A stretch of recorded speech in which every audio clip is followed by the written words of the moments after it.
Thank you, voice. Oh my God, no sound. So I was in here giving a heartfelt thank you to Haps. No sound. All right, so we're gonna do this again.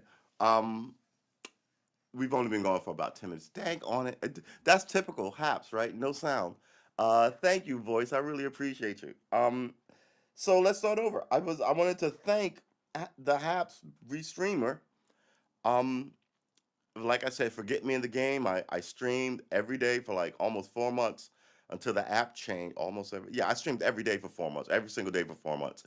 Um, it taught me several things about myself. It taught me that I could do the podcast every day regularly 6 times, not like show up and be, you know, tired or lame or blow it off or any of those things. Uh, there was a ton of people here who helped me out when I was learning.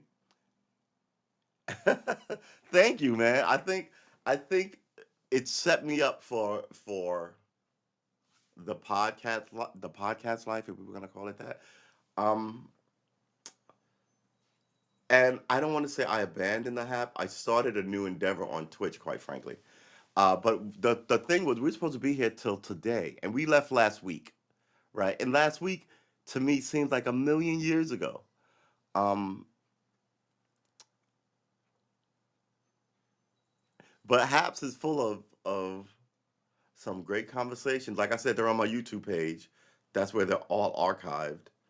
Um, if you have them, record them, right? This is a window in time, and you won't be here in the same form in 10 years. So you might want to look back at it and go, oh my God, look at how less gray I was, or how much more gray or look at my goatee or my beard, or look, I was taller then, or whatever the case may be. But yeah, don't give up, right? Haps is doing something different, and we wish them well. But yeah, I think they got me in the game. Uh, I felt like, first of all, this wasn't the opinion when I first joined. When I first joined, I was like, you can go back and watch me rage on some of the stuff, the stream not working, all that stuff. It also let me know, oh man, you can't be this, like, if you're gonna do it every day, you can't be this invested in one day show because there's another one tomorrow, right? So when the stream didn't work, or the Wi-Fi, the router was bad, or whatever the case may be, there was an outage in your neighborhood. After about, I want to say, a month, I stopped stressing about the stream and uh, the restreamer and my content. I sort of was like, well, I guess I'll see you guys tomorrow, right? Because if I string together 300 shows in a year, 396, 365 shows in a year, I'm going to have bad shows, right? And if I rage, what people generally remember is the bad thing about you. Oh, that guy raged on that show. Yeah, we had a show about puppies and kittens. I didn't see that, but I remember the one that he's raging on is making the rounds, right? So I was like, all right, maybe. I mean, you can still say what you want. You don't need to be a doofus and dingus and angry. I mean, I said mean things about this Hap streamer, right, on several occasions. Then I was like, man, it is their app, and then we went and read the terms of service. Remember that? We went and read the terms of service, and it was like there's a line in there where they're like, hey, essentially, hey, if you don't like it, go start your own restreamer. And I read that as, in my Brooklyn head, as, if you don't like it, go fucking start your own restreamer. And I was like, that seems like you don't appreciate the people on it.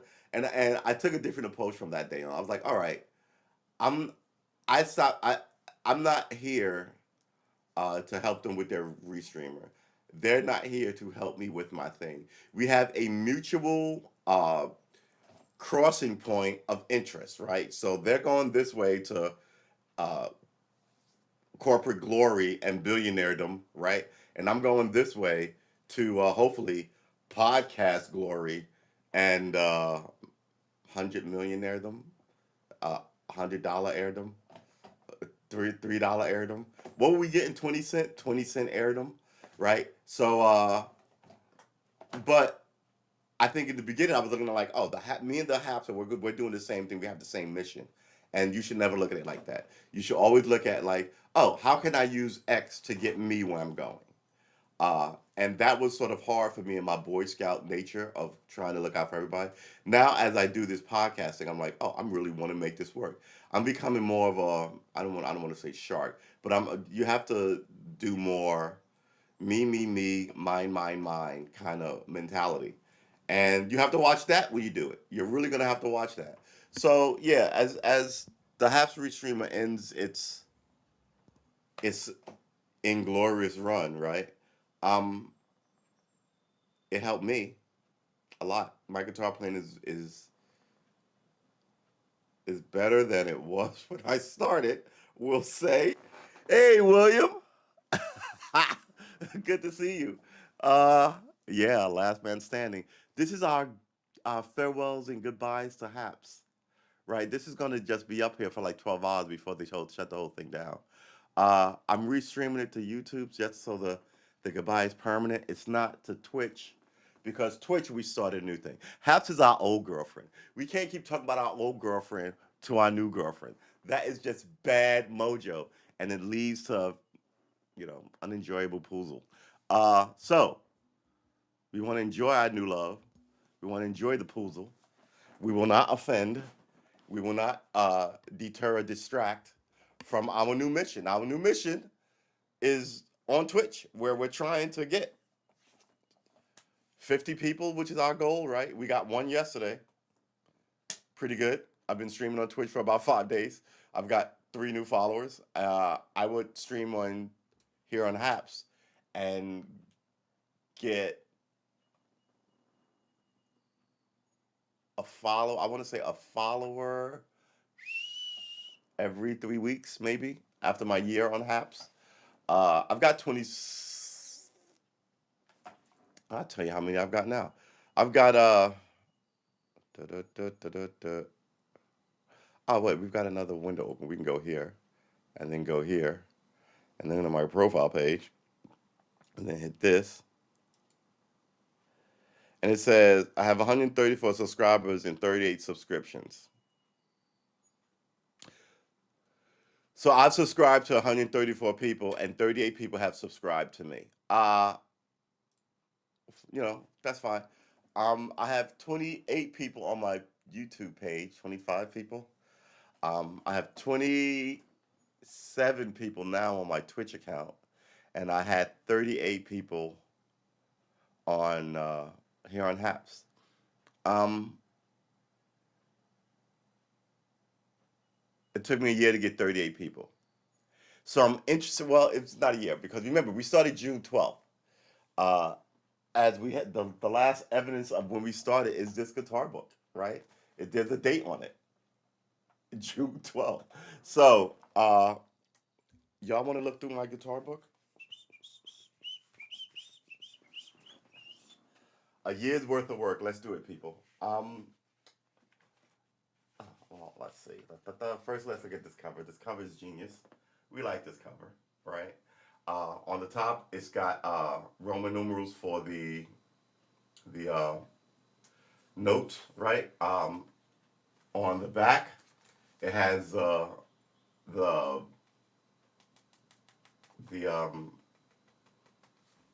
note progression, right? For major and minor, whole, half, whole, half, right? That kind of thing. So when you play the scales, you can play them musically and melodically. Now let's get into the book. This is the schedule I never put up. Do you prefer Twitch instead of YouTube? What's easier to grow followers on? I think it's easier to grow followers on Twitch. Twitch is so much more dynamic. It's everybody's always going in to play a game to do something. Whereas YouTube is more you can look YouTube is trying to have a gaming thing because gaming gets popular, right? But usually I think YouTube is likely better for set video content, whatever you're doing. So if you're gonna play a song, play the song and put it. I follow a lot of people who do covers. As I'm now trying to play the guitar. So they'll do a cover of a song, and they've got a ton of covers, and each cover has 300,000 views, right? Because people like views and people like cooking. Oh, well, maybe what do I cook? Maybe I'll try that. Those will have. The talk shows less, unless you're a super mover in it, like Joe Rogan. But I think it's easier to. Somebody was telling me yesterday, TikTok. TikTok has more followers than Twitch, and I was like, not Twitch, Twitter, and I was like, really? Um, I think it's a.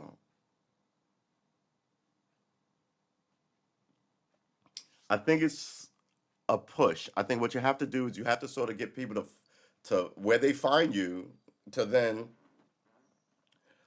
follow your videos every place. So my thing is just put everything the same thing on everything. That's what I did last year. This year coming, I'm gonna just do music and cooking channels, music and cooking, and long form political discussions to my YouTube channel, and everyday gaming. I'm gonna game every day, and I'm gonna talk the political stuff of what happened that day on my Twitch channel. As I record the shows, if they're good, I'll bounce them over to YouTube. But I'm think I'm gonna try and do two very different things to my. You don't have to, right? If you get There's a saying in the black community: get in where you fit in. So that essentially means if you do cooking on YouTube and you play video games on Happs and you do yoga on TikTok and your yoga thing takes off, you're a yogi, right? If your music thing takes off, you're a musician, right? If your cooking thing takes off, you're a chef. Whichever goes, oh, I had 3,000 views here and 5,000 views over here. I have 100 million views. Everybody knows you as a chef or as an ex, right? And that's sort of where we want.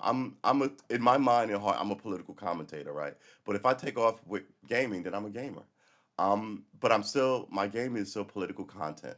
Um, the crazy thing is that if I was to be able to take off with music, right, that would be just kind of like that would just warp my mind. I was actually in the guitar center yesterday looking at guitars. I actually with my phone, the one that I wanted, I didn't take a picture of and I didn't buy, and I should have. Ooh, what is that? And I should have, but I was looking for a bright colored instrument, and it was it was watermelon colored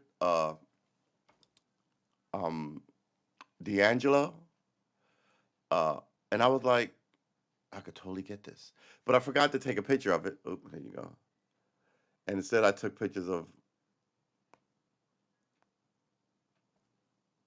this awesome white Gibson. Excuse my arm, right? And then I took a picture of the price tag, which is low. I can afford that. It's less than the 15 2000, right? This awesome bluish green fantastic Gibson. I've looked at that. Eight. I can get one of those. Not eight. Six. I can get one of those. Do do do do. And then there were just my favorite colors just hanging on the wall there. Next to this just mahogany brown one, which really was nice. But yeah, so I was like, all right, we're not buying guitars. We're officially and rebuild. Yeah, aren't they? Man, I could totally see why people end up with like 1,000 guitars. Each one, it's like, why don't you have one painting on your wall if you like paintings, right? So, and I was looking at that, it had all the yeah. I was like, yeah. See, I'm thinking about it now. Like, I can go back and get it today. I'm like, no, no, no, no, no. Like I said, I have my Hagstrom. I'll show you pictures of my Hagstrom. I have my Hagstrom. Uh, I dropped it off. I want to say a week ago, not even a week ago. When was this picture taken? I dropped this picture off. Uh, wow, it was taken Monday. So it's not even a week ago. What's today? Thursday? Wow. All right, so let's look at this. Which way do I go to get this? Right. Okay. See, a fantastic meal I made this week: steak and vegetables. So we're gonna put more of that kind of content on our YouTube channel, because I do like to cook. So here we go. This is the original case. This is the Hagstrom. Uh, it had some issues, obviously. Yeah, just took some pictures of it for my own. Yeah, look at this. It's got button these switches and one knob. 1963, man. And it's got this back thing that would shock me. Serial numbers on it. Did I not take a picture of the serial number? I could have sworn. Yeah, here it is. The little serial number. Um, Hop that in there.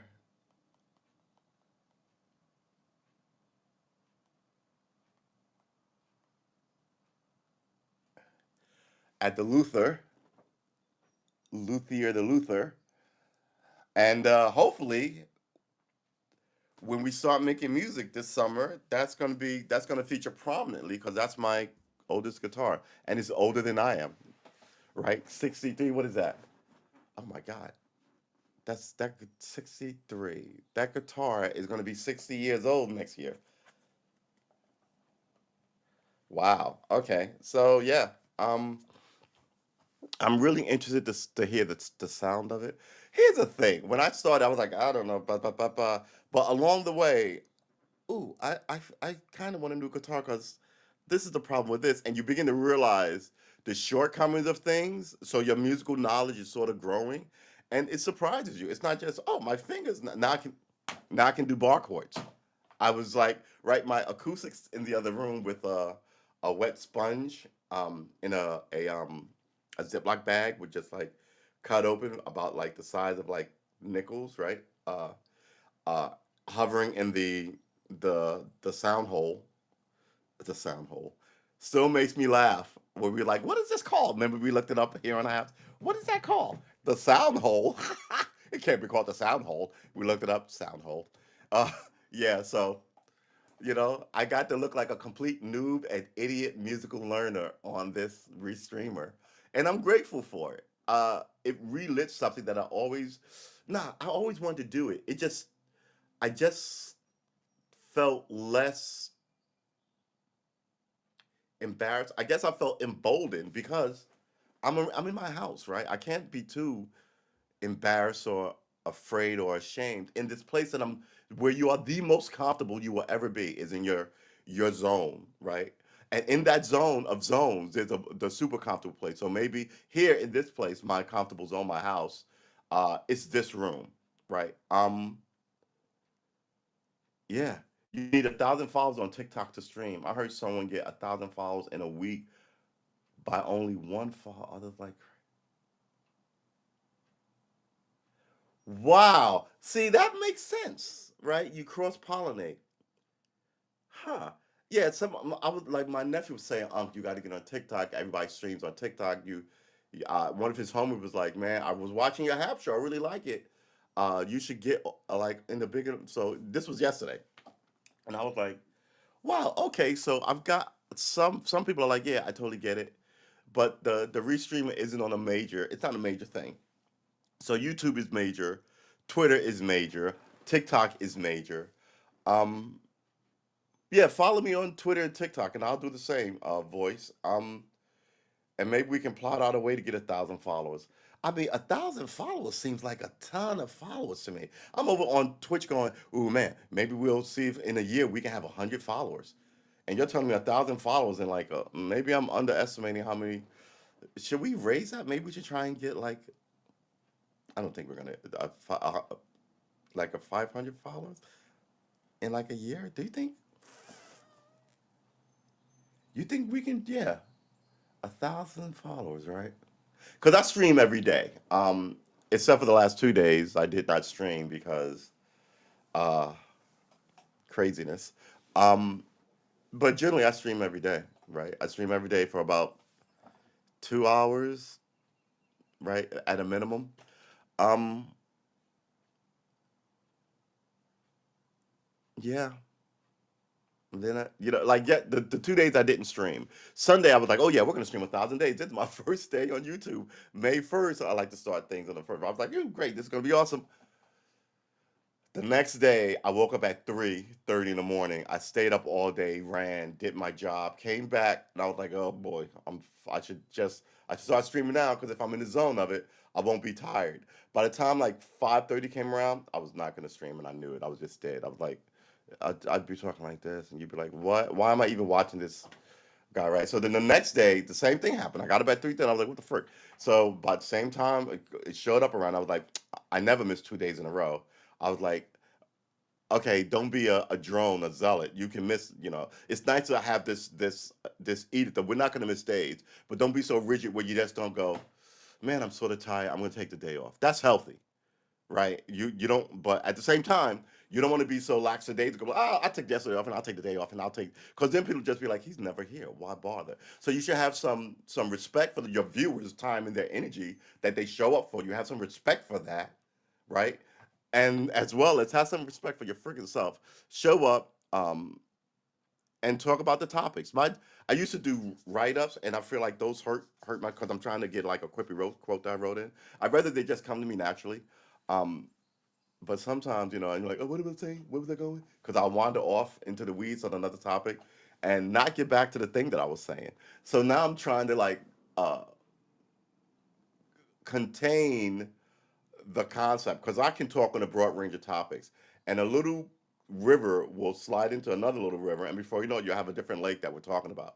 Um, and that's like yesterday we played democracy. Got our ass kicked yesterday.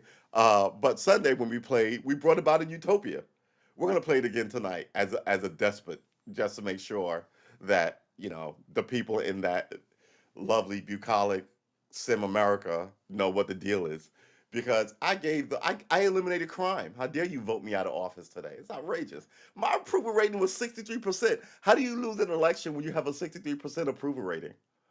I gotta really wonder about Democracy 3. So we might buy Democracy 4, because I gotta tell you, I love art. I draw, right? I'm thinking about putting this on a T-shirt because I draw in all sizes because I'm ridiculous.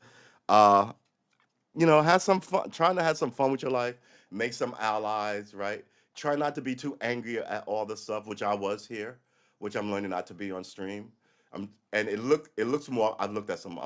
Like laughing, just kind of like very, but I'd rather have this comical sense of than just being. "Arr!" I don't want to be angry on stream, and I get angry, and that's natural. And you should embrace it. I don't see anybody getting angry on stream. And you should, but you shouldn't be hateful. You shouldn't be evil about it. You should say, "This is why I'm pissed off," and you have a right to be the fucking bus. You know what I mean? That's legitimate. Being mad about your boss, may not want to shout your boss out on TV, but like the people at work are ridiculous. They don't make any sense, and then tell people why. So you're just not just some raging asshat. They can go, "Oh man, what they ate your lunch?" If man, if in the I someone at my work used to always do that. I can totally see why being angry. Then you have to go out and buy. Yeah, that would piss me, but not just anger for no reason. Like I have anger at the modern woman. I spoke about that, right? But the way I speak about it doesn't sound like I'm angry or hateful of women. I'm just kind of like, what can't you do? Why are you always complaining about the men? Like this Roe v. Wade thing.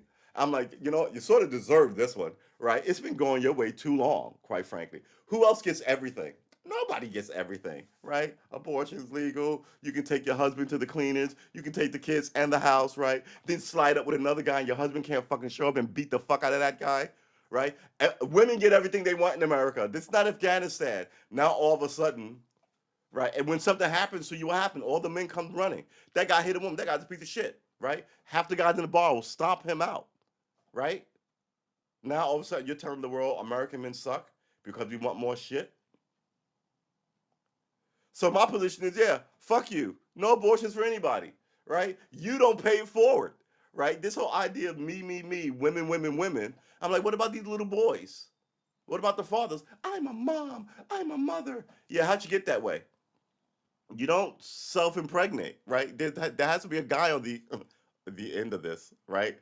Uh, he should have some say. My body, me, mine, mine. But as soon as you get into trouble, you scream and the men come running. Because that's the protocol. As human animals, you hear a child scream, everybody goes, "What the fuck was that?" Especially women, right? You hear a woman scream, everybody goes, "What the fuck was that?" Especially the men. Now they built this thing where women have complete and utter and total say in this society, and men don't. And my position to that is, all right, when this goes bad, ladies, the men are gonna eat your lunch, because when arguments like this get to a certain point, they become violent, and women don't have that apparatus. Their apparatus only stops at, do we want to call it manipulation, right? Like emotional love, talking to you, right? They can't manipulate you with violence, right? It's other manipulations. And look at the women in Afghanistan, and so I'm sure they would love to drive. I'm sure they think that men are really bad to them. I dare them to get on the pod and say it. You can get up on TV and talk. One of my favorite things is how goofy this is. The woman who a few months said that Italy didn't exist. I was just kind of like, yep, she's probably going to have a ton of kids and a ton of divorces and raise them with her philosophy and and release them into the world. I've met a lot of guys, black dudes, who didn't have a dad in the house, and I got to tell you, more often than not, those are the guys who I feel squiffy about. Right? There's something your dad tells you that it get ingrained in you early and young, and it's a real thing. And anybody going, that's ridiculous, but will then say, uh, how not seminal, how important a mom is to your, yeah, but a father is too, right? And it's this self-serving argument of, oh, the men aren't important, the women are all. I'm a single mother, girl power. What about the father? Fuck him. Oh, fuck him because you don't like him. So then you and the government, because this is why men don't say, where if you show up, you're in violation of protection, or you know what? Maybe I'll cut my losses and go do something else. And then you meet some other lady, and then she takes you. Sadly, right? I mean, this is the marriages don't work. 60% failure rate, but you still have to couple up, right? And now, can you trust her to couple up on a one night stand and not be in for 20 years? And I tell this to my women friends. I'm like, that's why they're going to eat your lunch. If there were women going, we need to make this fair because my brother's suffering. I don't want my son to suffer. I think my mom was unfair to my dad in divorce, right? Then there'd be some empathy. But only thing you ever hear is women, women, women, women, women, women, women.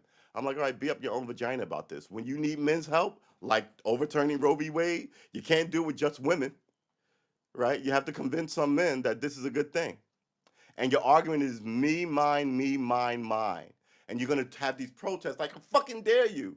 Da da da. All these aggressive women protests. When the cops show up and whack one woman in the head with a nightstick, they're all gonna go home. And there goes. Remember the protests for voting in Afghanistan after Americans left? They beat one group of those women, and that was the end of the protest. There wasn't another one next week. There wasn't. We're gonna be. It was just over. It's the nature of women. That no disrespect. I'm pretty sure some women can take a fucking beating, right? Just like I'm sure I'm about to say some men can't. Like some small and right. It's nature. Some people are anomalies in their group. Some women are extra tall. Some women are extra small. Some men are extra tall. Some men are extra small. Right? So yeah, you can put women on the front line, but not the average woman. You have to find a special group of women to do frontline war work. Even as women always talk about, we should be on the front line and modern, modern, modern, and then they don't do it. But they suck up all this air in your ear, and you're going, all right, all right, all right. You can go to the front line. Good. Okay. How many people do you want to send? Oh, we don't really want to go there. We just thought that we should have the right to. Why do we waste time with this? We could have been solving racism or the oil crisis or the dodos or any fucking other thing. This is just a boutique argument that you have me, and that's what I feel like we get a lot of. We get a lot of this sort of short shifting real arguments so other people can grandstand. For instance, you know me, I will say that shit. So they passed a law about Asian um, discrimination, like people beating up Asians. And I was sitting on stream, I was like, show me these numbers. Fuck you and your Asian violence. Show me these numbers. Because I will show you the dead black kid that the cops just killed. And I will show you them weekly. Right? So why are we doing, instead of fixing the real problem, why are we humoring this small group because they want to be humored? You know what I'm saying? And they'll go, how dare you? You're for violence. I'm like, shut up. I'm not the dude. I wish I was a politician. Because when you come at me and go, you hate women, I'm going to fucking destroy you. I got no more chill for you. Right? And I'm a good guy. I can be polite AF. I was an excellent policeman. Little old ladies love me. Mothers with parents love me. But I will let you know what the drama was when you violate it. And I think that's what's lacking. Everybody just shows up to beat the fuck out of everybody in police work. Nobody goes, look, these are the options you're facing, right? We're going to win because we're the cops, but these are the options you're facing. And give that dude a chance to be like, man, yeah, you're right, whatever, all right. And then take his ticket or whatever. People don't make any sense. There was a guy who got stabbed at a Dave and Buster's. Did you hear this story? Okay, first let's check the chat before I get into that story. Um, yes, my YouTube name is Truest Armor. My political name, I guess, and my gamer tag is Karma Armor. So yeah, come on through, and we're gonna put this here and raise it up a little bit. Is that gonna stay there? It'll stay there for as long as it stays. So oh wait, we can do this. Oh boy. Uh yeah, come yeah. Oh boy. All right. This is what happens when you lose everything. So this guy at the Dave and Buster's, right? Where's my tape? I have tape here. Oh my god, I'm a mess. I'm actually gonna put a nice sign up because every time I look around Twitch, everybody is really on point with their on pointness. Uh, I wonder where I could put this now that I'm thinking about hanging it someplace permanently. Uh, all right, let's do this. Oh my god. Yeah, all right. There you go. Can we slide this in here? Nope. All right. Anyway, so this guy, oh, let's get rid of this guy Dave and Buster's, right? Two black dudes. Don't make any sense. Um One guy out at Dave and Buster's with his family, his little kids. You know how small your kids have to be for you to be at Dave and Buster's? Um do do do do do. Yep, that'll work. This thing is weird. Let's put this here for the time being. For the last day of Happs. And let's get a bigger chair. Put this there. Let's cut this off. We didn't even cut that on. All right. So they go. That looks sort of goofy. They go to Dave and Buster's with the family, right? Um, a guy next, not well, I don't. They say next to him in the newspaper is putting something up on the shelf. What do I have that I can drop? All right, putting something up on the shelf. Drops it next to this guy, and words are exchanged. So in my mind, it's like, man, what the fuck? You watch what you doing, stupid motherfucker? Words are exchanged. And the other guy was like, man, fuck you, right? It's kind of like standard retort, right? Gets into a fight.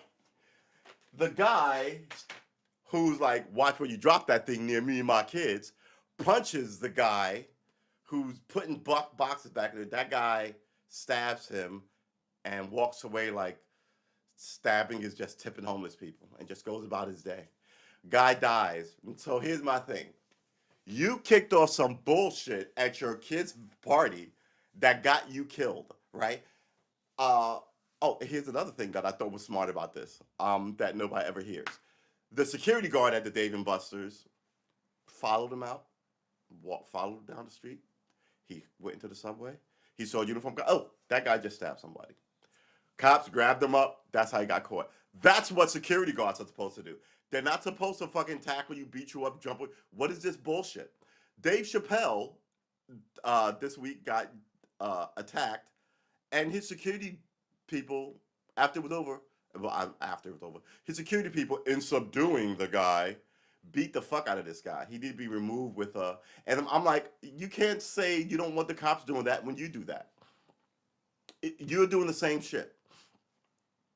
In my days as a cop, we arrested a couple of bouncers. One bouncer I remember forever, beat this kid up. This guy, the bouncer had to be like 6'1", big bouncer guy, right? And the dude he beat up had to be like 5'7" and like 140 pounds. He was a college nerd guy from Columbia, right? He was drunk that night, but he was not some badass killer in the bar that you killed. Just your shot to be mean. You know, a lot of these bouncers do. They sit there, they get to be the man for an hour. They hit on some of the girls. Sometimes some girls aren't impressed with this. You're a bouncer, right? I'm going to be a lawyer in 2 years. What are you going to be in 2 years? A bouncer? Yeah, a lot of these women are. I know where I'm going. Why am I fucking with you? Because at the end of the day, the thing that matters in this society is money. I hate to say it, money. So yeah, you got yourself killed. But your behavior led to your death at your kid's event, and they got to see it. Here's the thing: That guy who stabbed him, yeah, you're gonna be charged with murder one and all this dark shit. But murder one is for I am plotting against you. I am watching you leave your house and go to work. I'm driving after you. Oh, he sits and then I kill you. Oh, he followed him around, Your Honor. He knew he had a chance to stop this ridiculousness and he didn't. Murder one. This isn't murder one. This is manslaughter.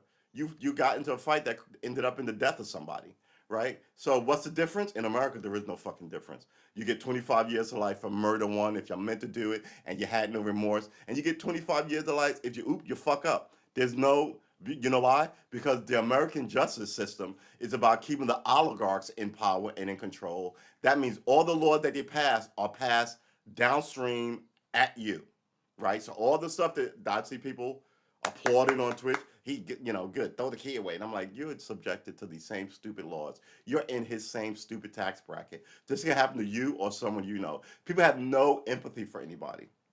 So like this whole women and the abortion thing, I have no empathy because I don't think the modern the average American woman has any empathy for what guys are going through. So they can ball out of control, right?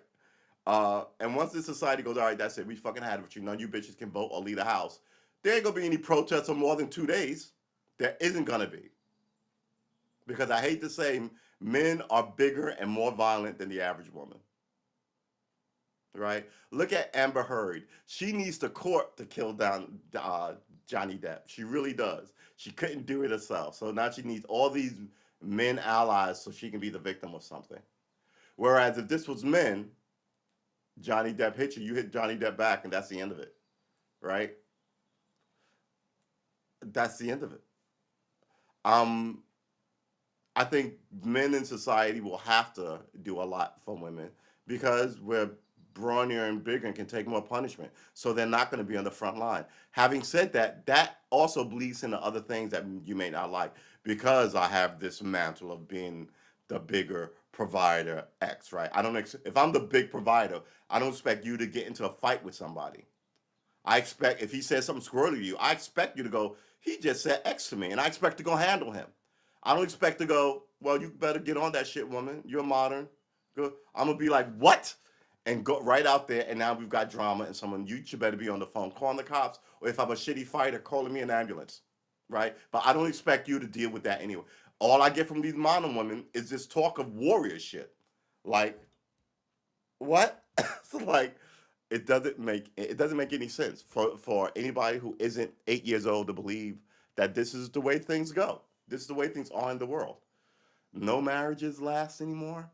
Kids don't have both parents, and you wonder why they're broken. I told my a friend of mine, the man you're complaining about was raised by the last generation of women, and you're raising one that this girl now who's 3 or 5 in 25 years when she wants to marry will complain about.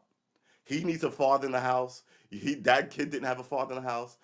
So what are you talking about? You're just fucking constantly complaining at this point. You're doing anything you want and then you're complaining about it.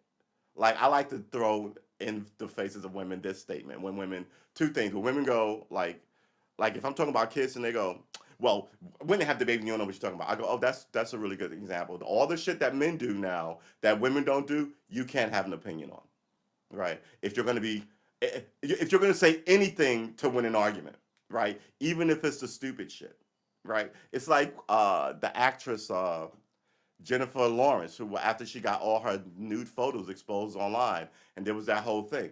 She was like, "Oh, this is wrong," and it was wrong, and something should be done, and something should be done, and we need more laws and censorship. And I was like, "Bitch, you're an actress. Your enemy is censorship. What are you talking about? You may not want to do the thing, but you can't be for censorship, right? You let your emotional hurt put you in a place that damages what your philosophy should be, right? So I don't understand these people. I think their philosophies extend as far as their nose and no further, right? My philosophy is a fucking what do they call those things? Is a blast zone. You can't get into some of this shit, right?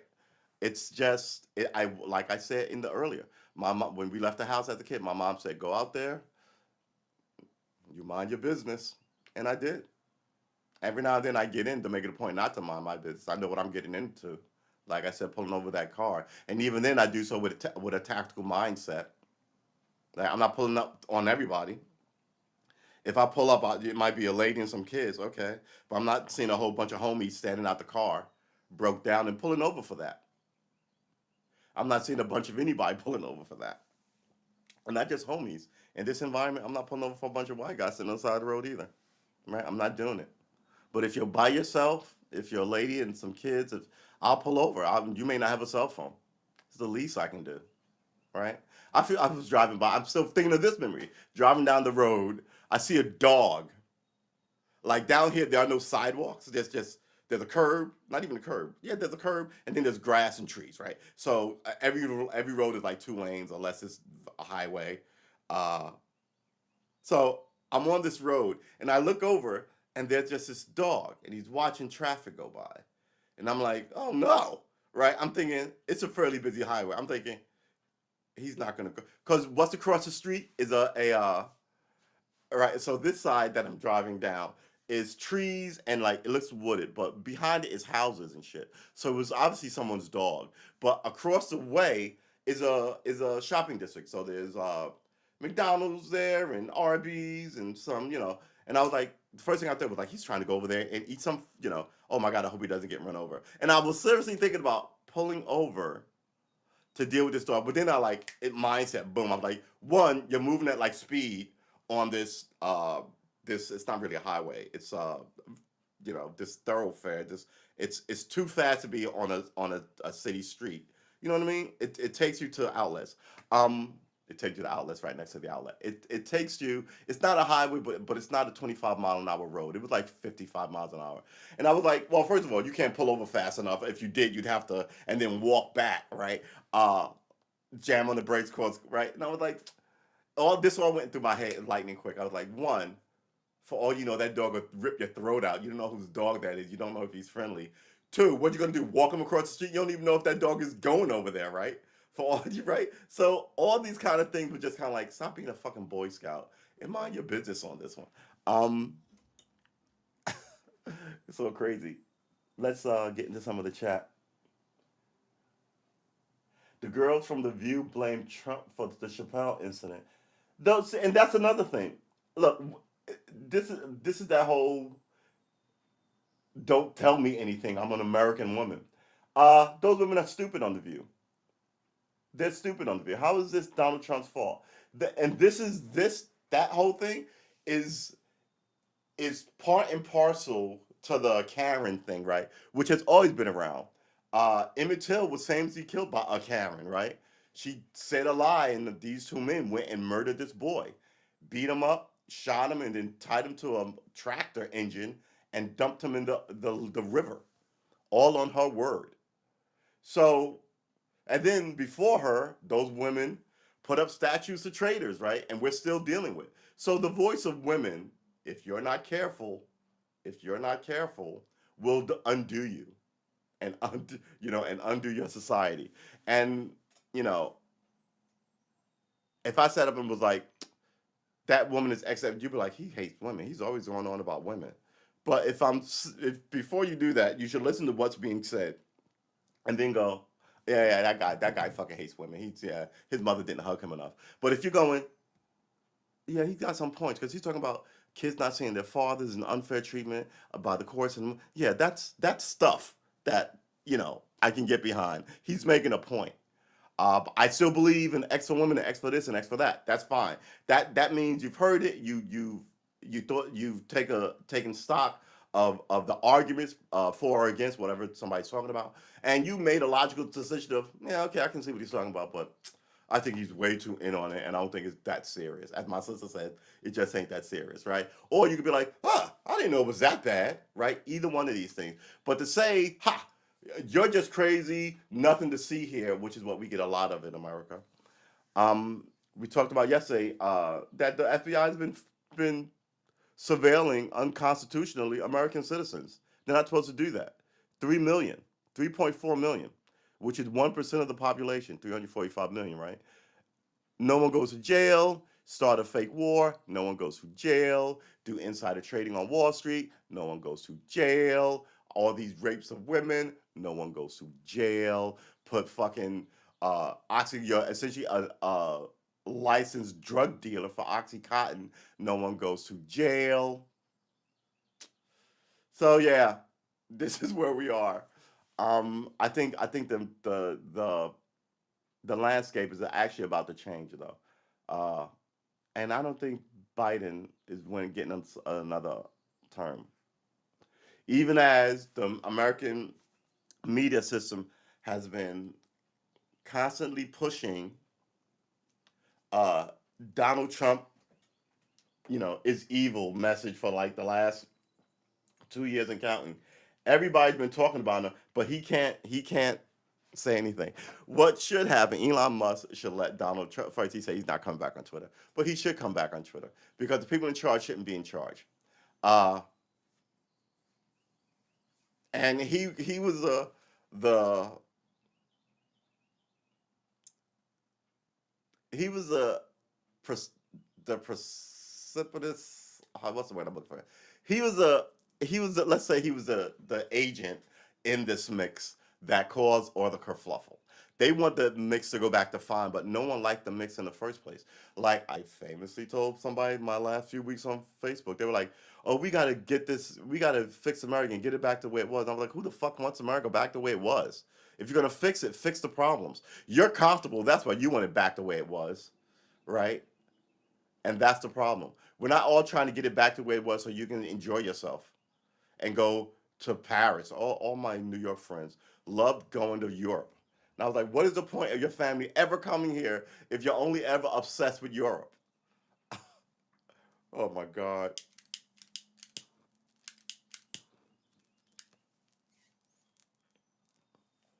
Wake and bake people. All right, so I got to tell you, some days I feel like it's Saturday. Oh, yesterday I felt like it was Friday all day because it was so nice. I had all the windows down and the sunroof open, and I was driving at speed. Um, Here's the thing: I don't even know how to get this. You can't see it. Do I want to take it off? I don't even know how to get this thing attached to the car. We have to figure that out. I have to get a art camera to hang over the table to look down so I could do some art. Remember the last time art we did graffiti piece. Where is that graffiti piece? William remembers that.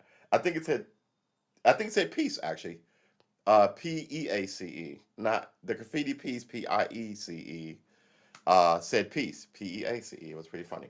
And it was enjoyable because I was like, wow, I can still do graffiti 30 years later.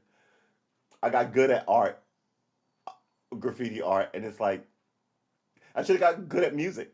It would have came in handy. The girls on the View blame Donald Trump. How did they?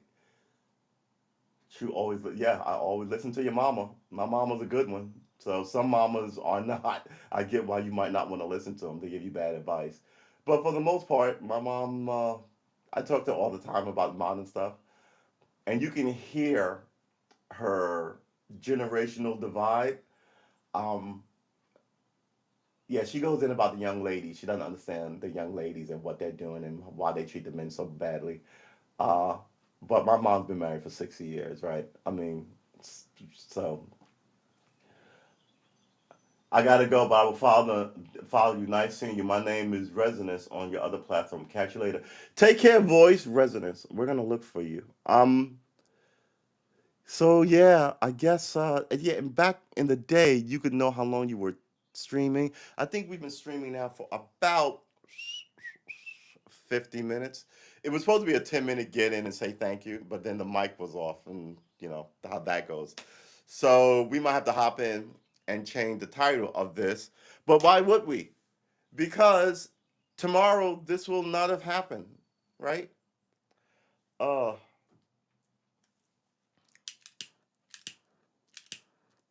I want a new guitar.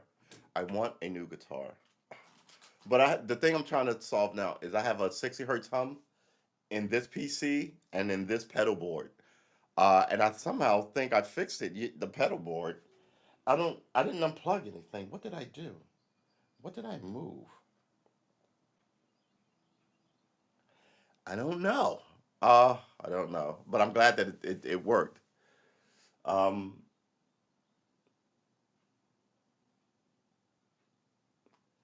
Headline read: Good Samaritan hit by bus rescuing dog. Yeah, yeah. I mean, every now and then you see those things where people try and do some noble thing, but they go about it completely upside down and ass backwards and end up needing to be rescued. Uh, and then there's just weirdness. Like, didn't Winona, was it Winona, one of the judges, bust her leg up in Africa in some weird place? I mean, she mangled her leg, and then she had to be carried out of Africa by like. There's a picture of her. Oh man, we can't even change images if this was switched. There's a picture of her being carried like the queen of like Egypt. But instead of being on a what are they those a palantir, whatever those things called, she's on a like a stretcher, shoulder level, laid out with a blanket up to about here, because they had to walk her out of the bush, the jungle, wherever the fuck she was, because there was no. Thank you, Ashley Judd William, because there was no she was out in the middle of nowhere. And that's my thing. If you're out there by yourself, you should be able to get out by yourself.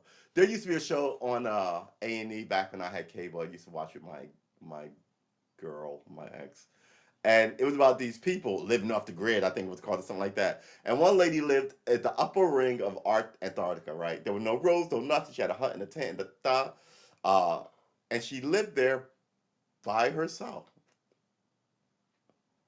And once a month, a plane would fly in to drop supplies and then leave once a month.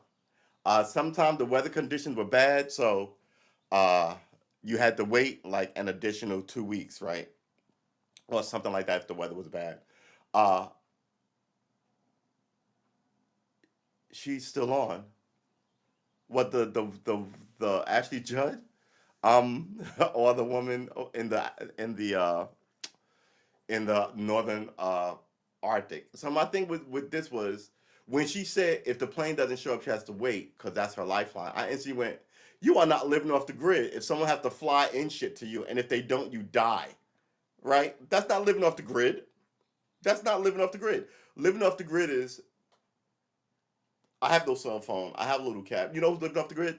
The Unabomber was living off the grid.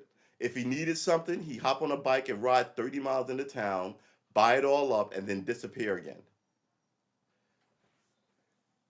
Yeah, I think yeah. Is that below zero? That might have been the show. This might have been 10 years ago. But the idea is, if you can't go, oh well, I'm sick of this life, and then pack up a bag and walk back to civilization. You know what? You might as well look at that rate. Being a prisoner is living off the grid, right? But you can't leave. And I tell you what, if I go all security, all corrections officer out of the building, you stay locked up. You starve in that cell. You are not off gridding shit, right? Yeah, you're off grid technically, I guess, but you're more sequestered if you're anything, right? You have sequestered yourself in a way that you needs to be unsequestered by a plane to get you back to society. So I tell my nephew all the time, look, man, words matter. Words matter. He told me some weird shit. I was like, dude, no, no, absolutely. I'm not even going to repeat it to you here. I was like, but words matter, right? I love my wife, but you're always in an affair and cheating. Words matter. You're not dealing in whatever you might like her a lot, but love. There are tenets to love, right? One of them is the person that you claim to love. You're not willing to do any emotional damage to. Cheating is emotional damage, right? So what is love? I love my girl. I love my dog. I love this lighter. Okay, that's what you're talking about, right? And that's not love, right? I love my dog, yeah. I love my girl, yeah, different kind of love. I love my mom, yeah, different kind of love. Let's give us caveats so we know what we're talking about. But the idea is that it's all the same, right? I love my mom, I love this lighter. It isn't. It isn't. And people just throw these words around to just sort of, oh, I'm not on TikTok yet. I'm sorry. My nephew was telling me to get on TikTok yesterday. So I was going to do it today. But I was going to do some research into TikTok.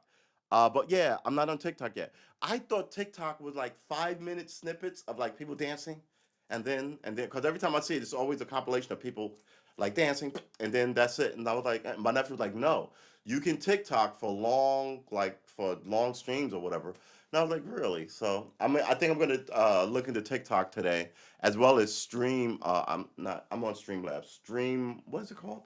I'm on Streamlabs, and I should be looking at, what is this? StreamYard. Good lord, everybody needs to change their name. Um,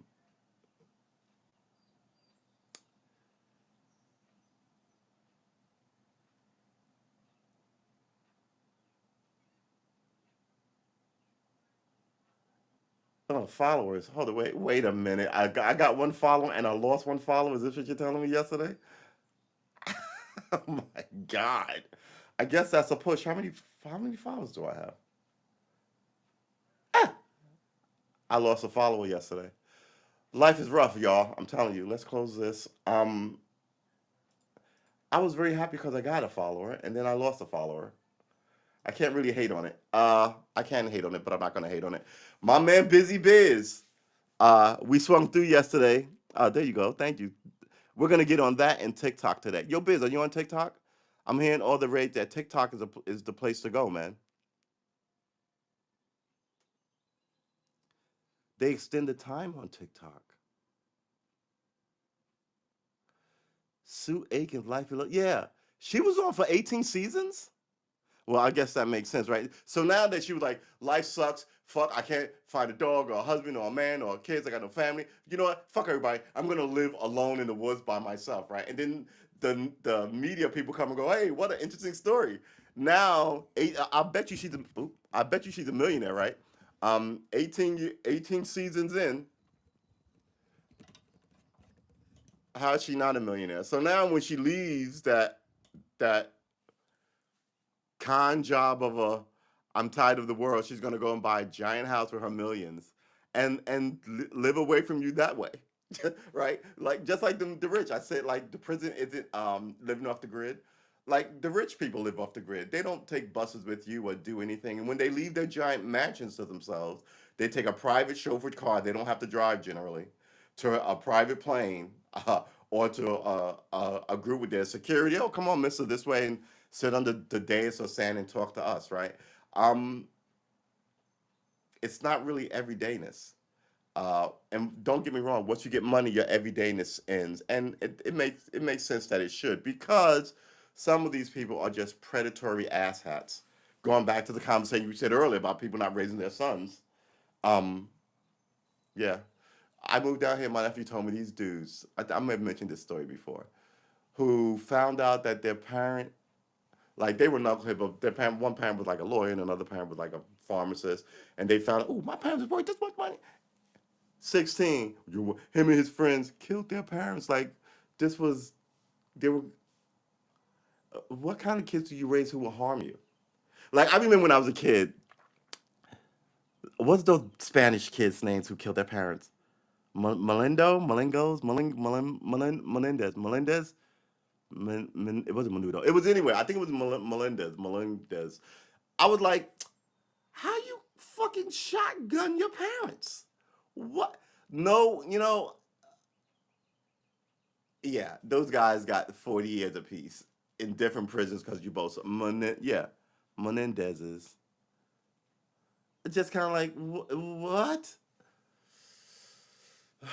I mean, I don't know how rich people raise their kids. They don't make any sense. It's like the actor Lawrence Fishburne's daughter. He wouldn't give her money, and she didn't want to work, so she just became a porn star.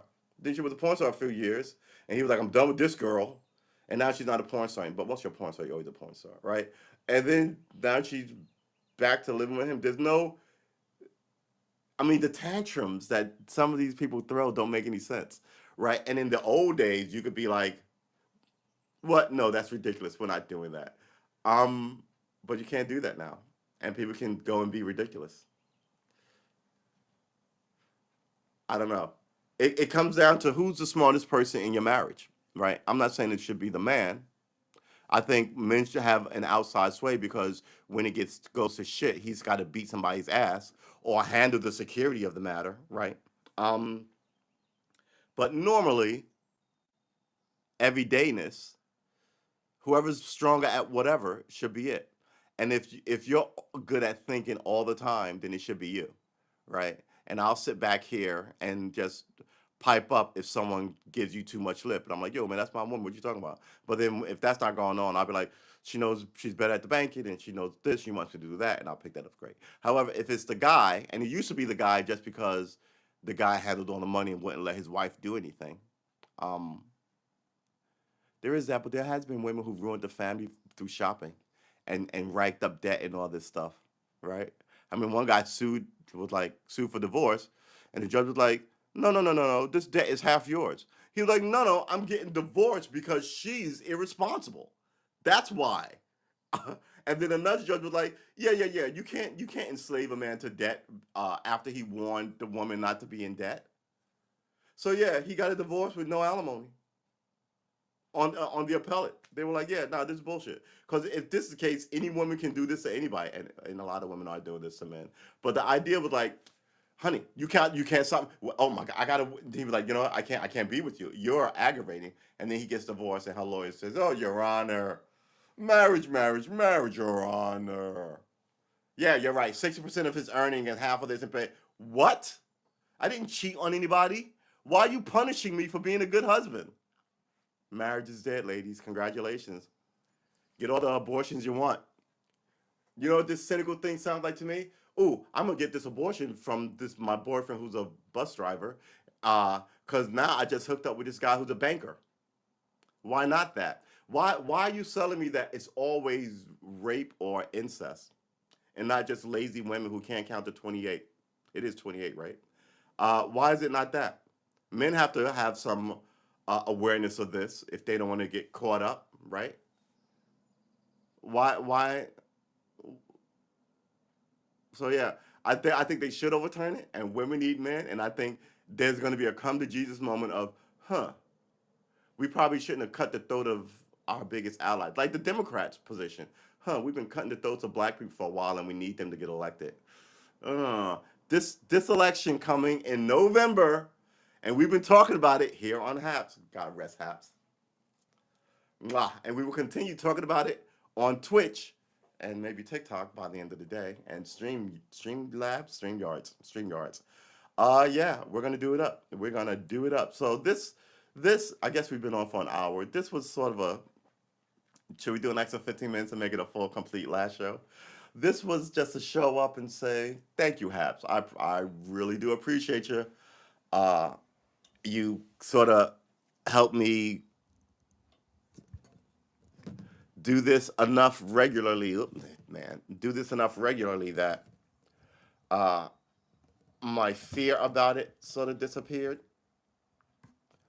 and I think I can. I think I can. I think I can, and I can, and I'm gonna, and I don't want to do anything else with my days but stream. I want to talk to the masses about politics and learn music. And the great thing about learning music on stream is, man, everybody had the beginning stage, right?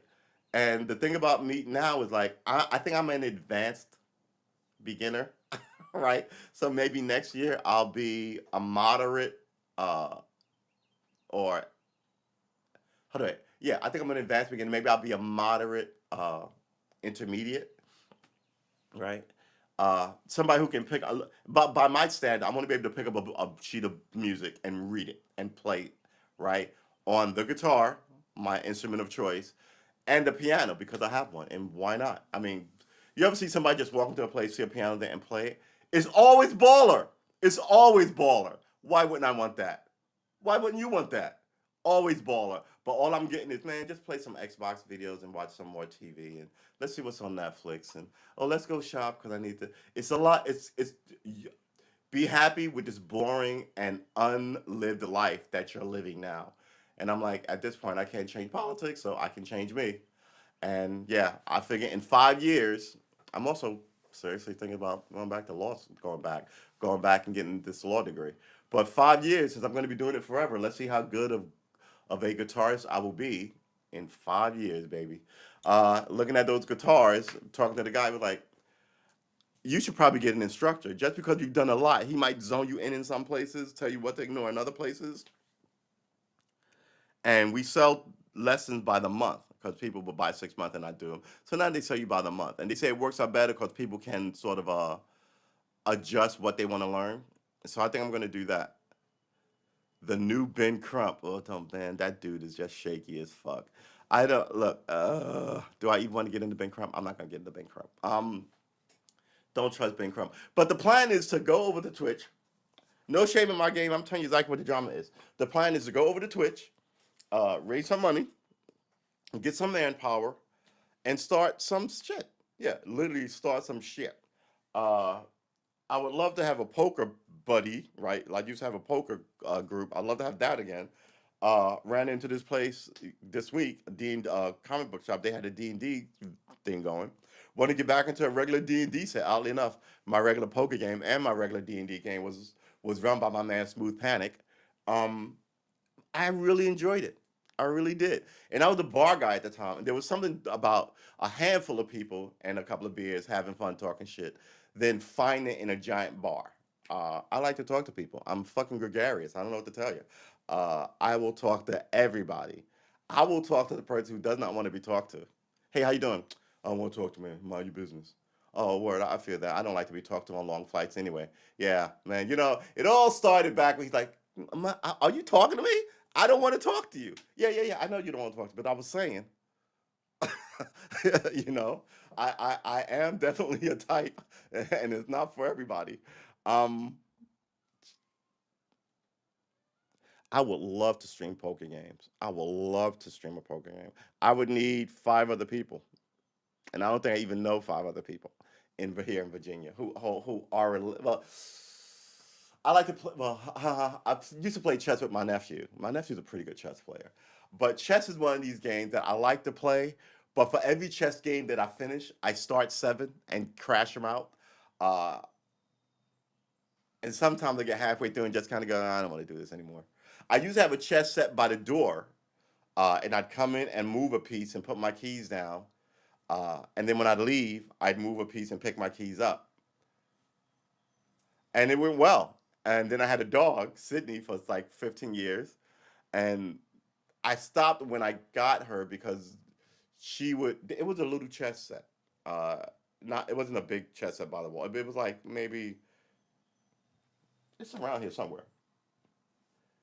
Because I used to be able to stick it in this bag, right? You used to be able to stick it in that bag. So it wasn't giant, but she would just kept knocking it over, and the pieces were small, so I just stopped doing it. Um, she was much more rewarding than that. But yeah, maybe a weekly poker game, a weekly chess game, a weekly D&D game, a weekly this, a weekly that. Can I even recruit the neighbors? They're not even trying to play poker. Some people I don't even want in my zone. Uh, yeah. So yeah, I'm thinking that we might stream for 2 hours and then come back and stream later. But we're trying to make this. We're trying to make this popular. So we need a lot of viewers, and then of the viewers, we need a certain percentage of people to donate because that's a Twitch model. Um, Stream and everybody donates to your stream if they like you. That's the model. Um, Versus, oh, we'll donate to you out of kindness, which is a model here at Happs. Um, and it's also the model on YouTube. No, no, no, no, no, no, no. I'm sorry. The model on YouTube is we will split the revenue with you excuse me, if you get X amount of views or X amount of yeah, X. I think it's something like a certain amount of viewing hours or X amount of subscribers, and then we'll split the money with you, which is all right. So there's monetary incentives, but this one seemed more like this half streamer seemed more like I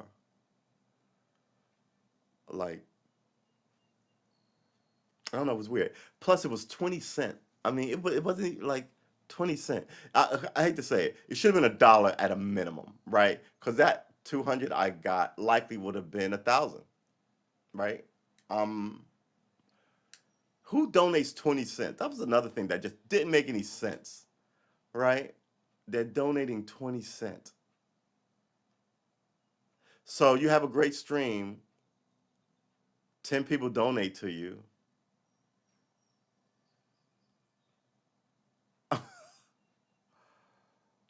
It doesn't make any sense. But if you had a great stream and 10 people donate to you on Twitch, that's 250 a person, $2.50 a person, right? So that's like 20 bucks.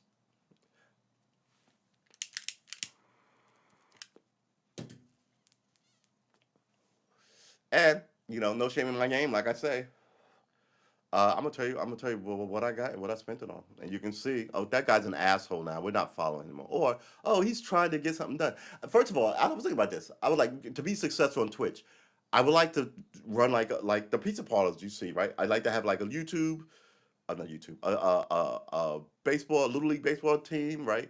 With maybe what like the podcast name. It shows that you're successful. But then I was like, can a regular guy fund a baseball? I don't even think I can, right?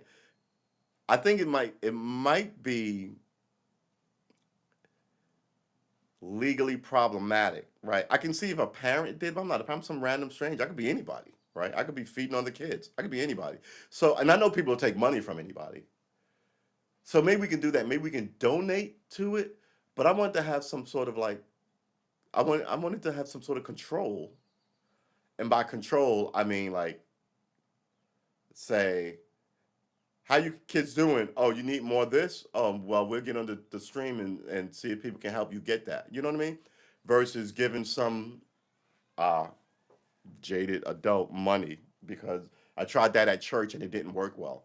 I want to. I think we should have some say in the money that we give to these kids, and I think kids because you can't go wrong giving to kids. I think once you go to give it to save a whale and make it this, then they'll just s- steal the money.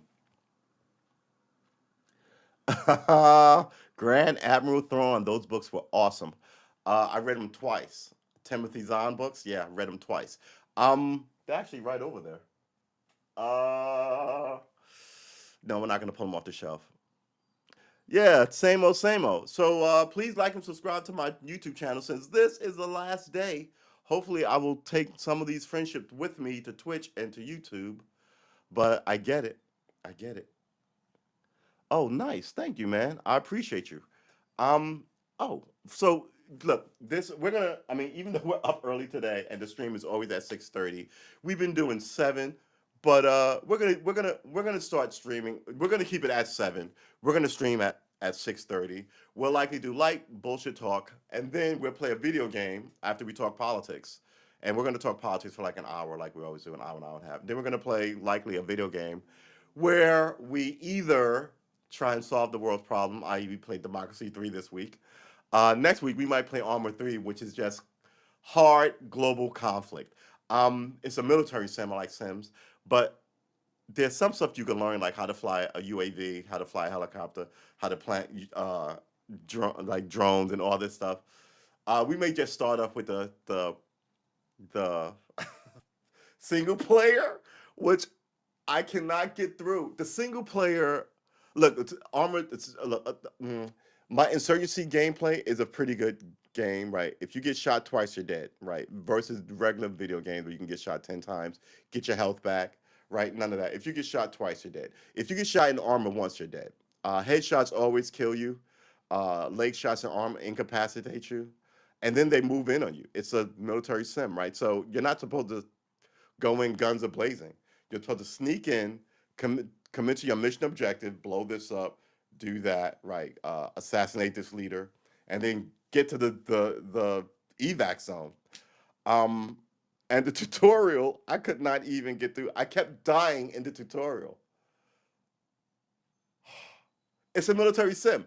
If you watch Armor 3 gameplays, I'll bet you will stop and go, who shot that guy?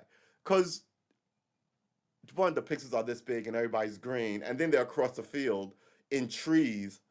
So every now and then you'll see the puff, puff, puff of little white where the bullets are coming at you.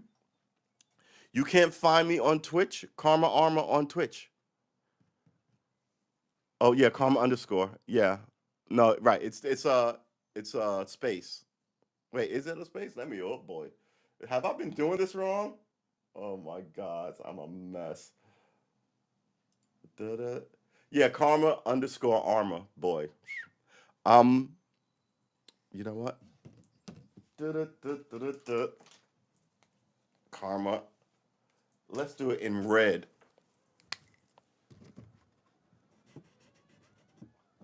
underscore. That doesn't look like a dash, does it? It looks like an underscore. Uh, yeah.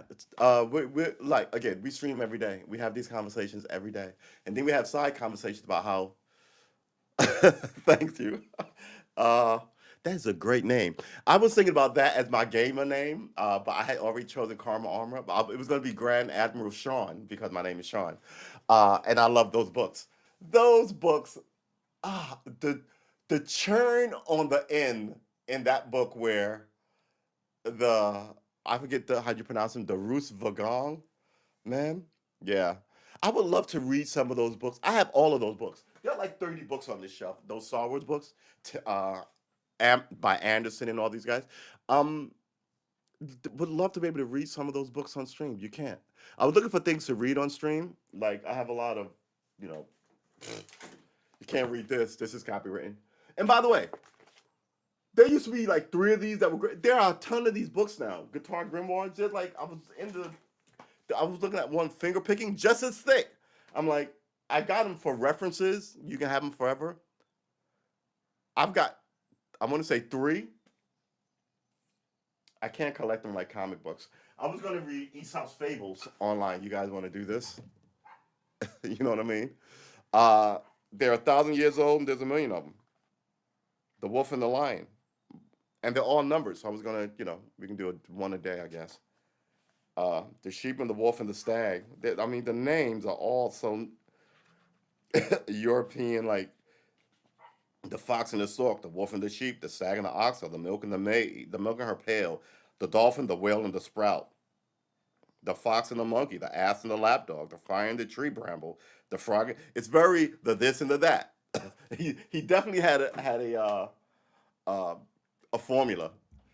Maybe I should start writing my own Aesop's fables, right? What would they even be?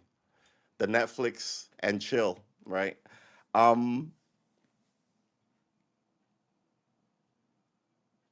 yeah, I'm the underscore guy. Is there another Karma Armor on Twitch? I know that there's another Karma Armor on Twitter, which pisses me off, makes me crazy. I'm thinking about changing my because I only have 2 followers on my Karma Armor, and I was like, maybe I should just crash it, but I've had it a while. Maybe I won't crash it. Maybe I'll start another Twitter as well as TikTok today. This name is making me cray, right? Yeah, we want to do all the fun stuff and smoke a J occasionally, have a beer occasionally, talk about the latest pop movie occasionally, right? That's all social good stuff. But we also want to keep an eye on why is nothing working, right? I wanted a house. Do you have a house? Did you pay too much for it, right? People are getting gouged who can get houses, right? It's impossible to rent in America now. Like, what is going on? So, yeah. Plus, hopefully, we'll get some ladies in to explain us what the lady issue is, so men and women can mend whatever weirdness is going on. I think that there's a gender war going on. I think some of these people are trying to like you want the black people to be exercised about the white Republicans, and I think now they want the women to be exercised about the men in general, right? Uh, and that's the power base. But I think it's a bad power base. I think it's sort of the opposite of what's going on in Saudi Arabia, right? Where the men don't let the women do much of anything. I think the women are trying to say like we're the resistance to that kind of life in Saudi Arabia. But I'm sitting here going, that's not happening here. I can see them doing that there. You doing this here is ridiculous. It doesn't make any sense,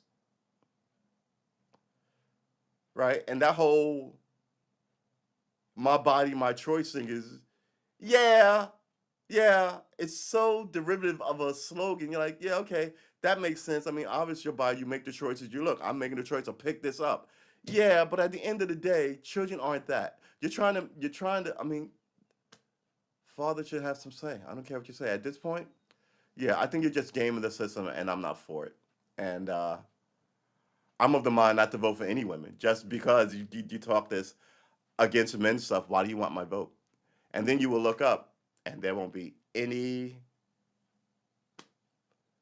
of them, because I think what's going to happen is somebody, a smart lady, is going to go, I love my sons and my husband and my brother, and we should fix the problem, not just fix them for ladies. And then they're going to be like, oh, and other men are going to go, I like that lady. I'm going to vote for her, right? But all this, my body, my choice, my body, my choice, and then when the shit hits the fan, somebody come and rescue me. No one goes, hey, it's your fucking body, you go rescue it. You know what I mean? I just think their political argument is so on its face facetious that the only people who buy into it are,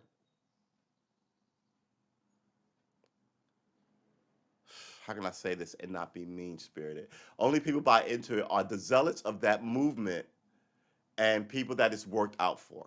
I think on the ground, more and more and more and more and more, it's looking to be a plan of failure.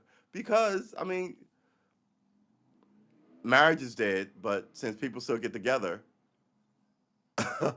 you're still gonna have kids. So and you're still gonna get the same benefits as if you were married, because the way they've structured the law, you enslave a man to a woman. It's not like you both have to work to make sure this kid is happy.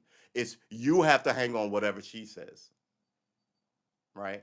If a judge said, "All right, here's a divorce or the baby settlement or whatever, give her X, Y, and Z," but you have to show up at his house every weekend and all of you spend time together, right? He should know his father. I want to move across the country. Like some people, I'm divorced. I'm just gonna move to California, and the father's like, just take, that it's all of it seems scuzzy, and I think when it goes bad, all those feelings of it seems scuzzy, women are gonna pay for, right? People aren't gonna be like, oh well, I don't have my kid. Oh well, do. The whole thing. It's tit for tat time because that's the nature of people.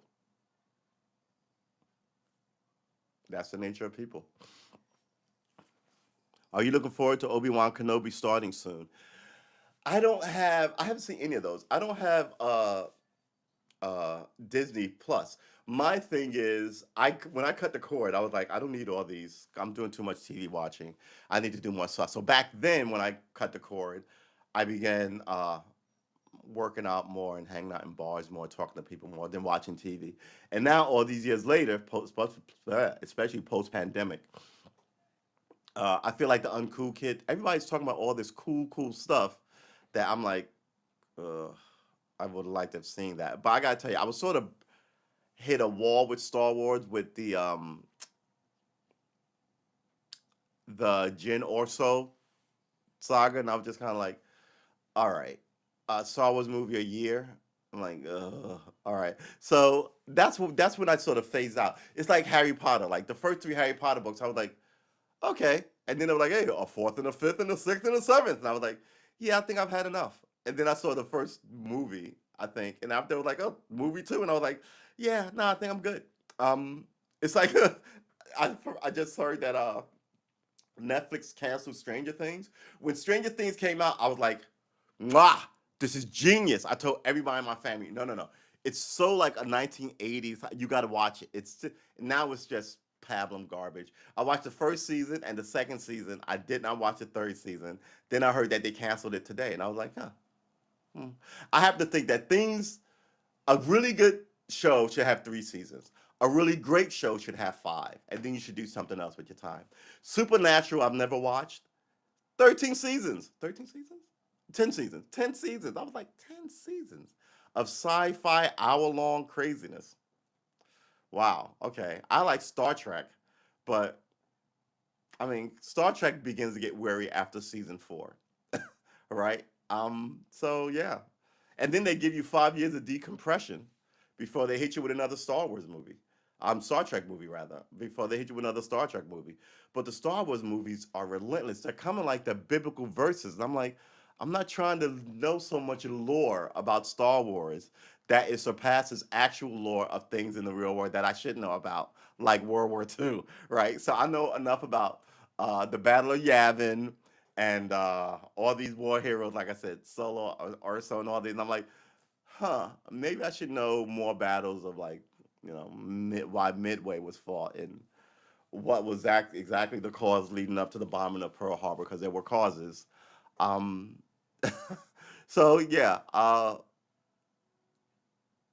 was a long. But I do love that. And again, of all those books, the Grand Admiral Thrawn books. I mean, he stood bigger than life in that book, and so much so that they moved him into the canon, right? Like Mara Jade, right? She stood so huge in those books that they moved her into the canon. Mara Jade was by, I keep saying Wes Anderson. It's not Wes. It's Paul Thomas Anderson. So yeah, yeah, right. There are always causes, right? There are always causes for a war. The new ones aren't as good, but pretty decent. Are they really good? Are they pretty decent? You know what? I was thinking about yesterday, quite honest. I was like, maybe I should get Disney Plus or because I have Amazon, I have Netflix, right?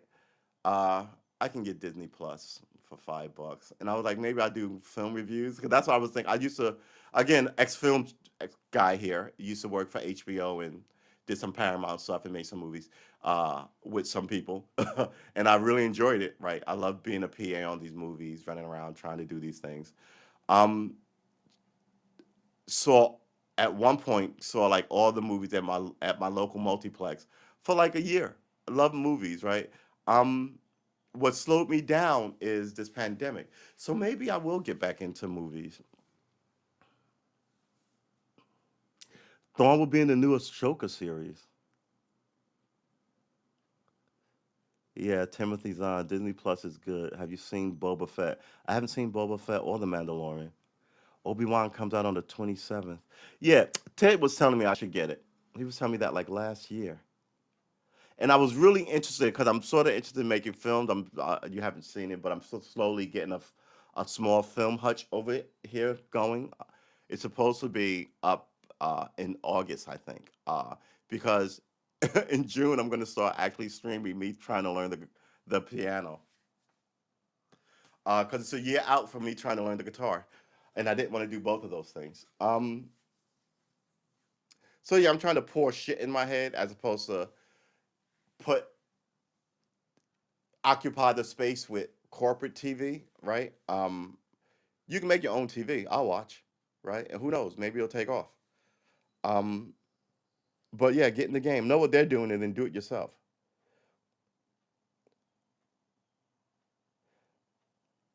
The Darth Vader and this is my also thing. How long can you? How many times? How? I think the Empire needs a new era, right? So when they were talking about going back to like the early days of the Force and stuff, I was like, oh, that's interesting. But I think they're stuck in this like 100-year loop, right? And especially with the Skywalkers, they're stuck with Leia, Luke, and um, what is Darth Vader's name?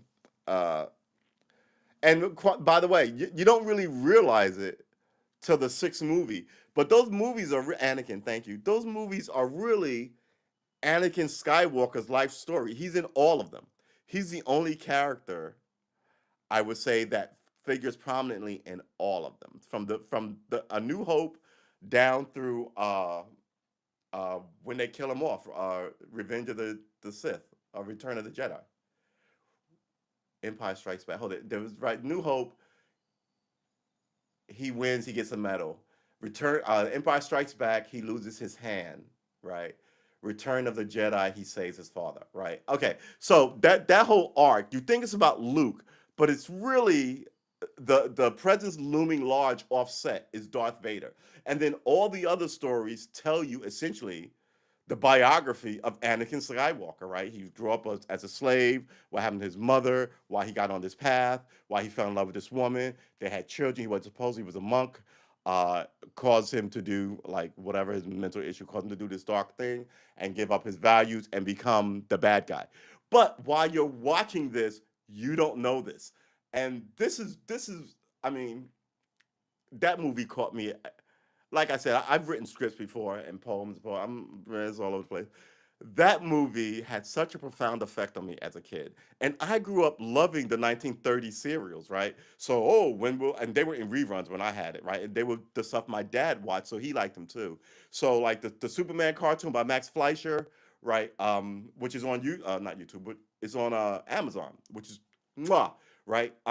But the whole Buck Rogers and the Batman thing, holy, the 60s Batman camp thing was based on the 1930s Penelope Pureheart. Oh my God, she's hanging off the side of a cliff. Tune in next week. And then they'll roll the camera back a little bit where she's not really hanging off the cliff, but somebody is off, But it's all this bubblegum stuff that, you would pay a nickel to go see in the 30s to like get you away from the Great Depression or the systemic racism or the systemic sexism or the systemic anti-immigrantism or and there was a lot of isms back then, and there it was a way to just sort of slip into a world, right? And then you want to create your own worlds. At least I did. I mean, yeah, they were great. Yeah, yeah, Indiana Jones. Yeah, exactly. That's a even better example. The Indiana Jones series. Man, we should have a movie podcast. If I can get people who are interested in movies that go, not just like a series, because I like series too, but like for instance, I couldn't talk about Doctor Who because I don't know anything about Doctor Who. And a lady friend of mine, I should have her on the pod. She was a Doctor Who fan since like day one. And she was trying to explain to me, she was like, well, it goes back since the 50s. And they're like, and I was like, I can't, there's no way I can catch up on that. And I've seen some of them because some of them have been new. And I was like, so let me get this straight. The dude jumps out of a phone booth with a magic wrench, right? It's a screwdriver, a magic screwdriver. And yeah, the British are really different from the Americans, right? Meanwhile, we got guys jumping out of spaceships with laser guns, blowing shit the fuck up because it says it's it speaks to the ethics of what Americans like, right? Versus Britain's famous sci-fi hero, which is a guy who almost never punches anybody in the face and runs around with a wrench. Um, it's just different societies, right? That would be fun. There's a great movie podcast called The Sin Files. They break down all the movies seen by seeing Raiders of the Lost Ark was one of them. I'm on Cinephiles and on YouTube, right? It's like Cinema Wins, right? I used to not like because it was like they used to watch movies and it was like why this movie sucks, and then they changed it to wins and they're like why this movie is good. And some of them are really good, but there's a new thing now on YouTube where they do recaps of movies, which I really like. Um, Movies that you haven't seen, and those get a lot of views too. So recaps, movie reviews, cooking shows, music cover podcast stuff, right? And those sit there forever. And like I said, you can always go, I wonder how to make mac and cheese, and then go back to that video that someone may have put up 10 years ago. And the only thing different about it will be the encoding rate. So like it'll look like may have to watch at 144. And there's a lot of those up on YouTube. And trust me, I was telling my friend this. Those aren't going to be on YouTube for very long. The way the technology is sliding, that's like in a computer age having people still writing in, you know, cuneiform on on papyrus. Good lord, man, on papyrus while you have a laptop here. So they're gonna move away from that. And that's fine. All these platforms, you should make sure that they work for you and what you're trying to do. And like I said, I like people. I like talking to people, but in a pandemic, that's kind of hard. Man, you think it's hard for me? Imagine all the nymphos. How hard is it to have sex with a mask on with a random stranger? Uh, so yeah, Moonraker. There's one.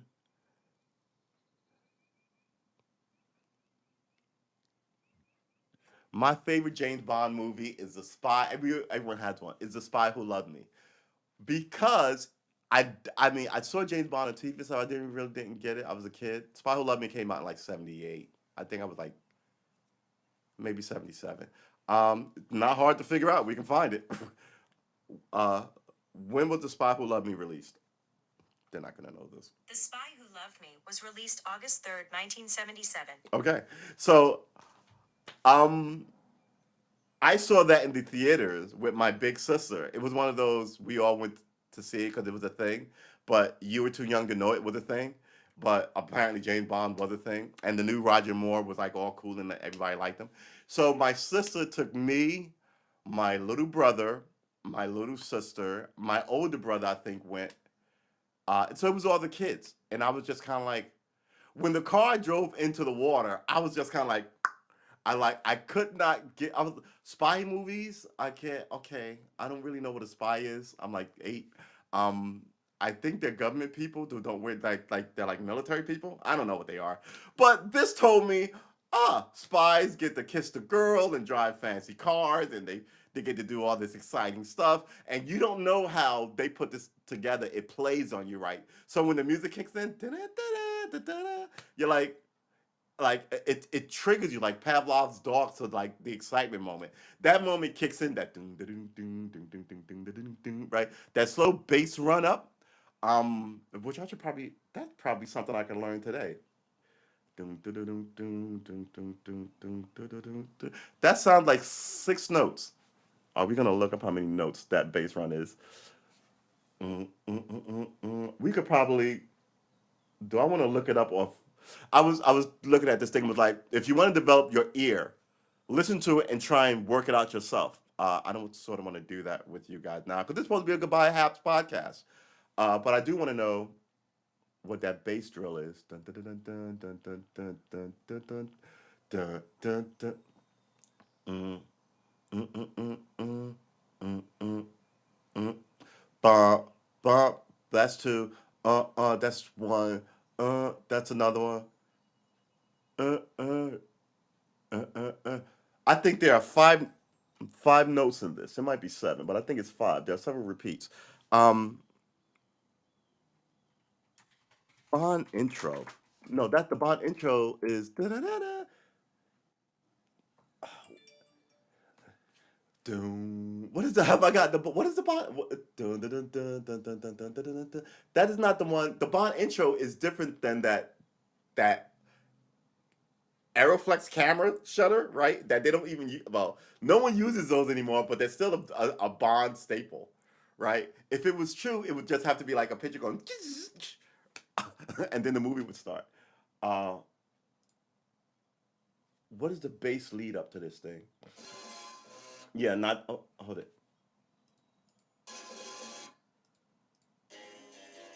Yeah, so I guess it is in here.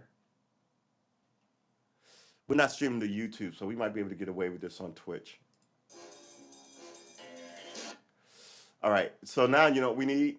That is an old. What we need here is the sheet music. What, type in sheet music and get like nothing but sheet music. Sheet music Bond intro. Bond intro.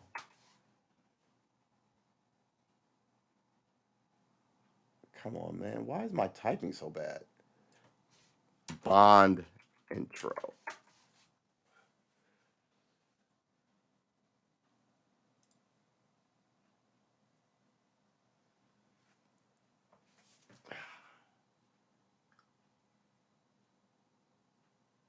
1, 2, 3. 1, 1, 2, 3. 1, 2, 3.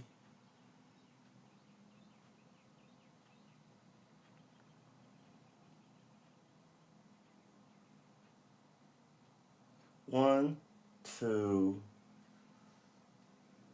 3.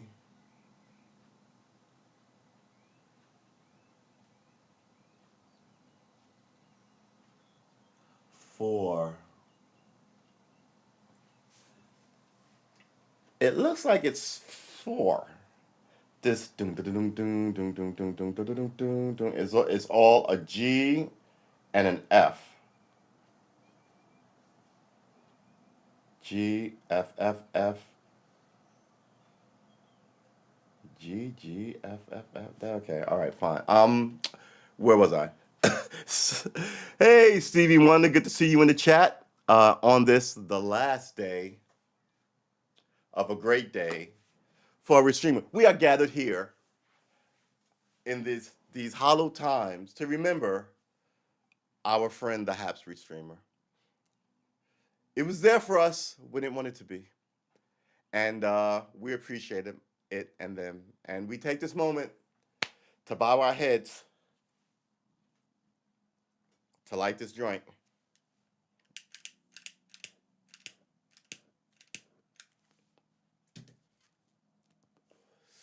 and we puff puff pass. Here's you, Haps. Here you go. Wake and bakes. Luckily, I don't have to work today. Um, what I have, man, it is a rainy mess. Am I actually even? I love a rainy day because I always feel compelled to clean the house. But since I started guitaring, I feel more impelled to sit on my ass and play guitar. I gotta vacuum this whole place. Last week I did some stuff. I ran around the whole place wiping things down with a bucket and a towel. That's gonna continue because that's how you get your energy up. Small. If you clean your house every 10, 15 minutes a day, within like a week or two, your house will be clean. And then you'll look around and go, I don't have anything to clean up. One thing I've learned from Asian homes is there's never to be anything on the floor. And the opposite of that is in American home. People just shove stuff in corners. You can look around. I've got paper and stuff all over the floor. I've got art sitting back there, right? Nothing on the tabletops, nothing on the floor. That's where we're going. When we get to that point, we can use the whole space as our studio. But right now, I'm afraid to have you see the condition of my kitchen. Because while it's clean, it is just, while it's clean, it's disgusting. While it's clean, it's a mess. It's messy. I've got too many pots and pans. I like to buy shit. I don't need all those pots and pans.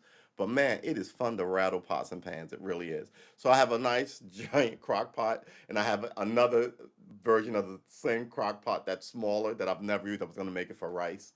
Uh, I have some stuff to make weed butter, and I don't want to wash that out and then use the same thing for cooking. But it doesn't really make any difference. I can. I'm just weird. I wish I was less weird, but I think if I was less weird, I'd be less. Let's call it interesting. Let's say that I'm interesting, and then let's say I'd be less interesting if I were more normal. I'm having trouble finding the right words for this. You know what we're gonna do? We're gonna crack the shade. We're gonna pop this up. We're gonna crack that open. And we are here on Haps for the last time, yo. We are appreciative. We met some good people. We are really appreciative. People, when I was first trying to learn this, people showed up and helped me out. They were like, this is how you hold this. This is a power chord. I was like, what's a power chord? Never, you know. And I was like, I want to be a musician. I want to be like those guys. I want to be able to, if I see somebody go, yeah, man, this is a how you bar chord or whatever. Uh, I've got coal in my eyes. Excuse me. Like I said, I got up and started streaming to you guys, because I wanted to say goodbye. Because later on in my day, it's Twitch and TikTok, uh, and that's where we're gonna be.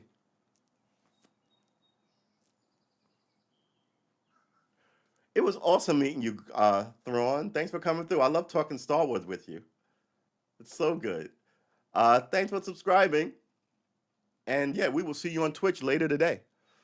We may continue this. See, and that's another thing. I don't know if my show is about just stuff that I like and talk to people who like that stuff. So then it's really about me and my weird proclivities, which is fine, right? Or if it's about politics, we're going to keep it on a level to try and get political people in. I don't know. I'm sort of a flyby, like by the seat of my pants, kind of like just kind of talking kind of guy. We'll see what happens. I'm wearing this because I like crashed in it and woke up in it. But yeah, I had my Star Wars attire on yesterday. I actually took a picture and put it on my Karma Armor uh, Twitter. Please like and subscribe to that. I should probably put the Karma Armor Twitter in here too. But the Twitter is in the Twitch uh, mentions as is it on my YouTube? Oh my God! Don't tell me I didn't put it on my YouTube. I don't think I put it on my YouTube after all these years. Oh, I'm doing that today too, apparently. But yeah, Karma Armor. Uh, no, Karma Armor.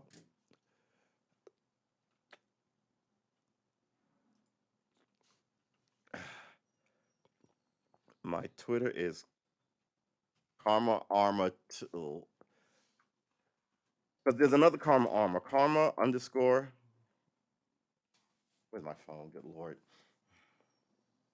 That's what happens when you don't tweet at yourself. You get sort of like, what is my phone number? Like when you have to call. All right, so this is my. So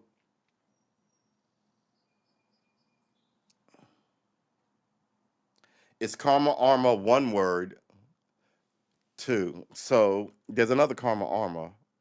Karma Armor 2 on Twitter.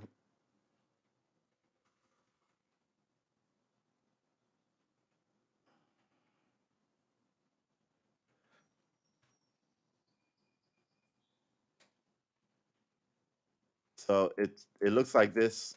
It's from right, but it looks like Karma Armor 2. So I'm gonna right. So the Karma Armor 2 is my Twitter account. Uh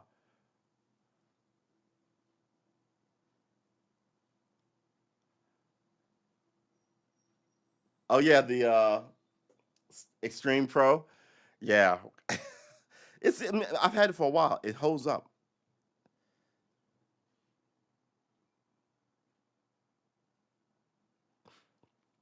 It's like this. This woman tweeted this yesterday. We're not gonna hate on her, but we're gonna hate on her a little bit. I mean, she made it public, so I don't think it's bad. So she put this on her Twitter account. She goes, "We left the Airbnb, and this is what the host just sent me. I'm literally in tears." Right. So she goes to this Airbnb. She leaves her vibrator on the silk sheets, apparently. Um, and then she tweets about it because would you like me to put it outside on the bench? That way you can swing by. I mean, the idea of this is there used to be a mode of decency, right? Um, and I just think that the new people don't care, right? The idea that you're in bed with somebody and then you take their picture and send it out at their ex-husband to me is wildness. And that's what people do. And then like, you have a vibrator, okay. But then you leave it and then the person goes, you let your vibrator instead of go, oh, I'm mortified, okay, I'll pick it up, I'll send it, I'll get it back to you. You take a picture of what they sent you and then you share it on the internet webs because right? But then someone tell you it's about attention, right? And there's no level to the amount of attention, says the guy on the internet. There's no level to the amount of attention that some people do. So there are some things I'm not doing, right? If I have an OnlyFans, it's going to be a joke. There won't be any actual sex or any, you know what I'm saying? But I'm not of this generation. They'll work at Walmart, have an OnlyFans, right? um, and started with the whatever current boyfriend they have that they don't intend to have for very long. Then that boyfriend will have his OnlyFans and he'll mess with whatever girl. It's just sort of really no one. Everybody's just living in the moment. No one's really planning shit out anymore.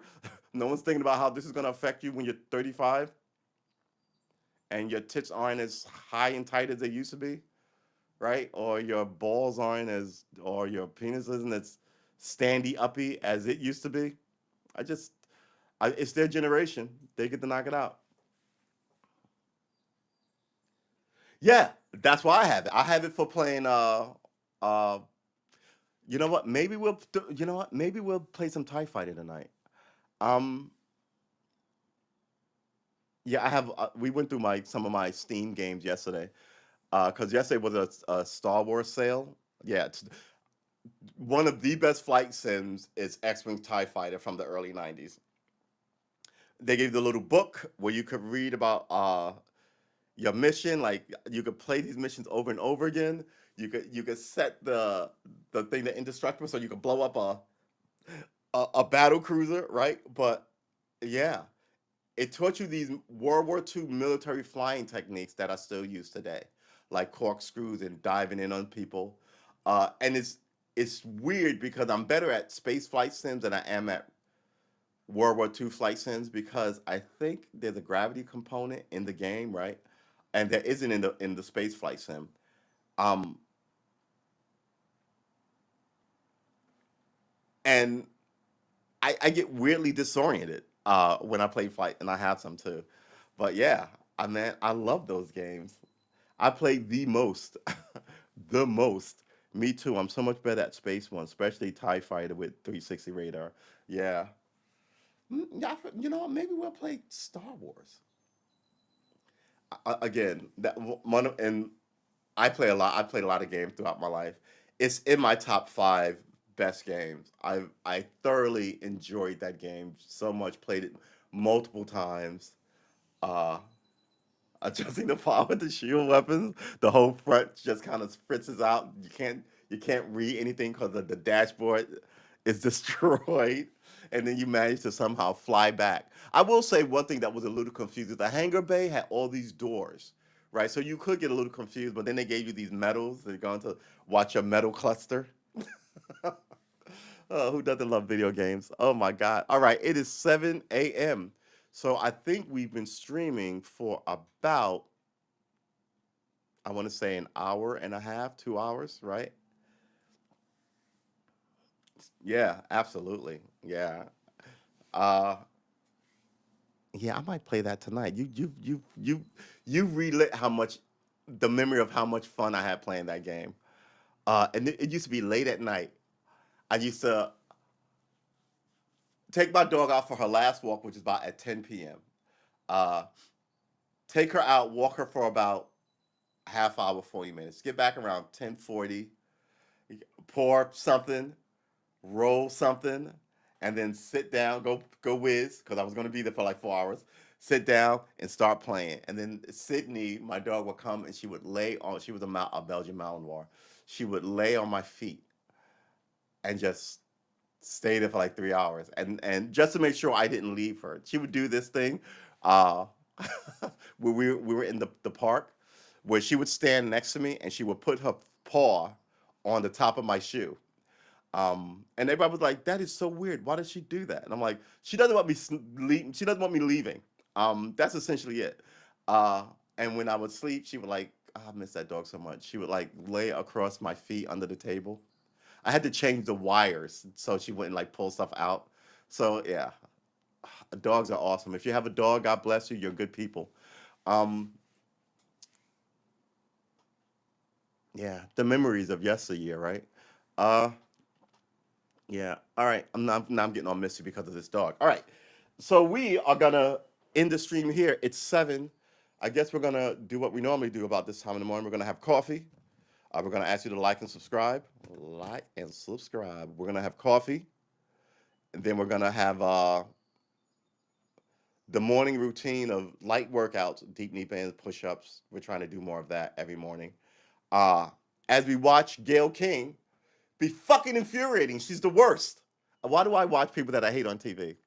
She's the worst. She's the worst. And she's on now, so I can't miss it. But she's the worst. She is the worst. She's just the worst. She doesn't make any sense. She strikes me as one of these people who got famous because she knew people, not because she was good at anything. And there's a lot of that. So please, everyone, oh man, this is. Oh, you know why? Because I opened up this. Let's tilt it a little bit. We're all off to work. You know, what if a morning podcast just for a half an hour and then a night podcast for gaming? That might work out. Please like and subscribe. Like and subscribe. Look at the whiteness is ridiculous. The white balance needs to be dealt with. Da, da, da, da, da. All right, today is May 5th. Tomorrow is my sister's birthday. I must remember that. Um, is it tomorrow? Good lord, my memory's a mess. I think it is tomorrow. Um, I have to do something nice. So, I'm getting all modernized. I got a PayPal. I got a Cash App. All this week. I used to be like, man, why do I need all that? Now I'm like, fine. 20th century, here I come. The world moves on money, and we're gonna go over to Twitch. We're gonna raise some money and do something good with it. Because if people can make millions over there, surely we can make a couple of thousand and start funding some stuff that we think needs to be funded, right? Um, it's gonna be interesting. Yeah, sorry, 20th century. 21st century. We're 22 years in. I should finally like stop writing 20 on my taxes. 1999 rather on my. Wait, is the millennium 20? I think the new millennium starts in 2021. Isn't didn't we decide on that? It's not 2020. That's like counting to 10, right? From 1 to 10. 10 the double digits start at 10, but 10 is still part of the single digit collective. Yeah, I'm telling you, man. I think the simulation is slowing down. Like I tell people all the time, keep your hands inside the reality until the simulation comes to a complete and total stop. Uh, yeah, I think there's a lot of weird things going on all the time, and some weird things happen on the average of like every 10 years, right? Um, but we don't look that deep because we're not creatures that live that deep. It's like asking a housefly to contemplate the week when they only last for 3 days or whatever the case may be. Uh,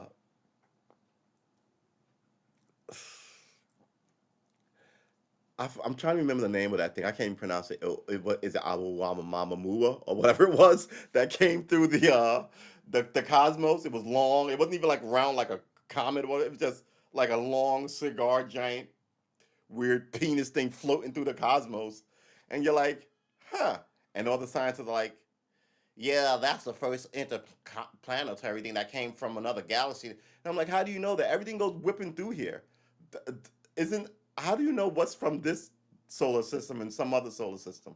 And you got lucky, by the way, because it could have wiped you out. It was a big, and this reminds me of remember those Shoemaker Levy meteors that hit Jupiter? They were like some of those things were as big as Earth, and I was like, ugh. Right? You know what that is? That is all of us sitting together, being here after all the people on the planet for the end. That's only gonna be a handful of people. People are gonna, you see movies about it all the time, people losing their shit in the street. And I always thought, if it's the end of the world, why am I rioting? What's the point of that? I want to be with people I love. So the other end of the people sitting around the table with people that you like at the end, crying and drinking beer, doing whatever, that made more sense to me than me going, ooh, now's my time to go burn down the look. It's going to be gone in a minute anyway. And I think that's likely what'll happen. Tears and crying, and you'll get a bunch of people in your churches. You may get a lot more block parties, people out in the street crying together. But I don't think people are going to be burning shit down. But in every movie, that's what you see. Yeah, yeah. Those Schumacher Levy things were ginormous, ginormous, and they hit Jupiter, and they were like poop, poop, poop, poop, poop, poop. And then the hole that it left on Scar that was there for like a couple of weeks before it just totally went away, and they said that hole was like as big as like Earth, like just kind of wide. Let's look. See, the thing about this app that made me crazy is I'm gonna look up stuff and show it to you, but I can't on this app. So yeah, I mean, it's papyrus in an age of satellites. Like I wish them well in their next thing. Like I said, this it helped me. Let me tilt this up a little bit. It helped me get to a good space. Um, I've noticed I've been watching Heckle. Yeah, that's what somebody told me I should go to Heckle. It sucks on this app. You can easily do it on Heckle.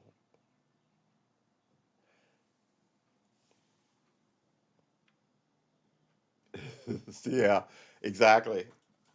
So thank God for letting me off this bullet train. Here's the thing: we are moving through space, right? So we, as I understand it, are the sun is moving like you shot it out of like a pellet shot out of a gun, right? Moving across the cosmos, dragging us with it, right? So the sun is moving. We and all the rest of the stars are swimming around it as it moves.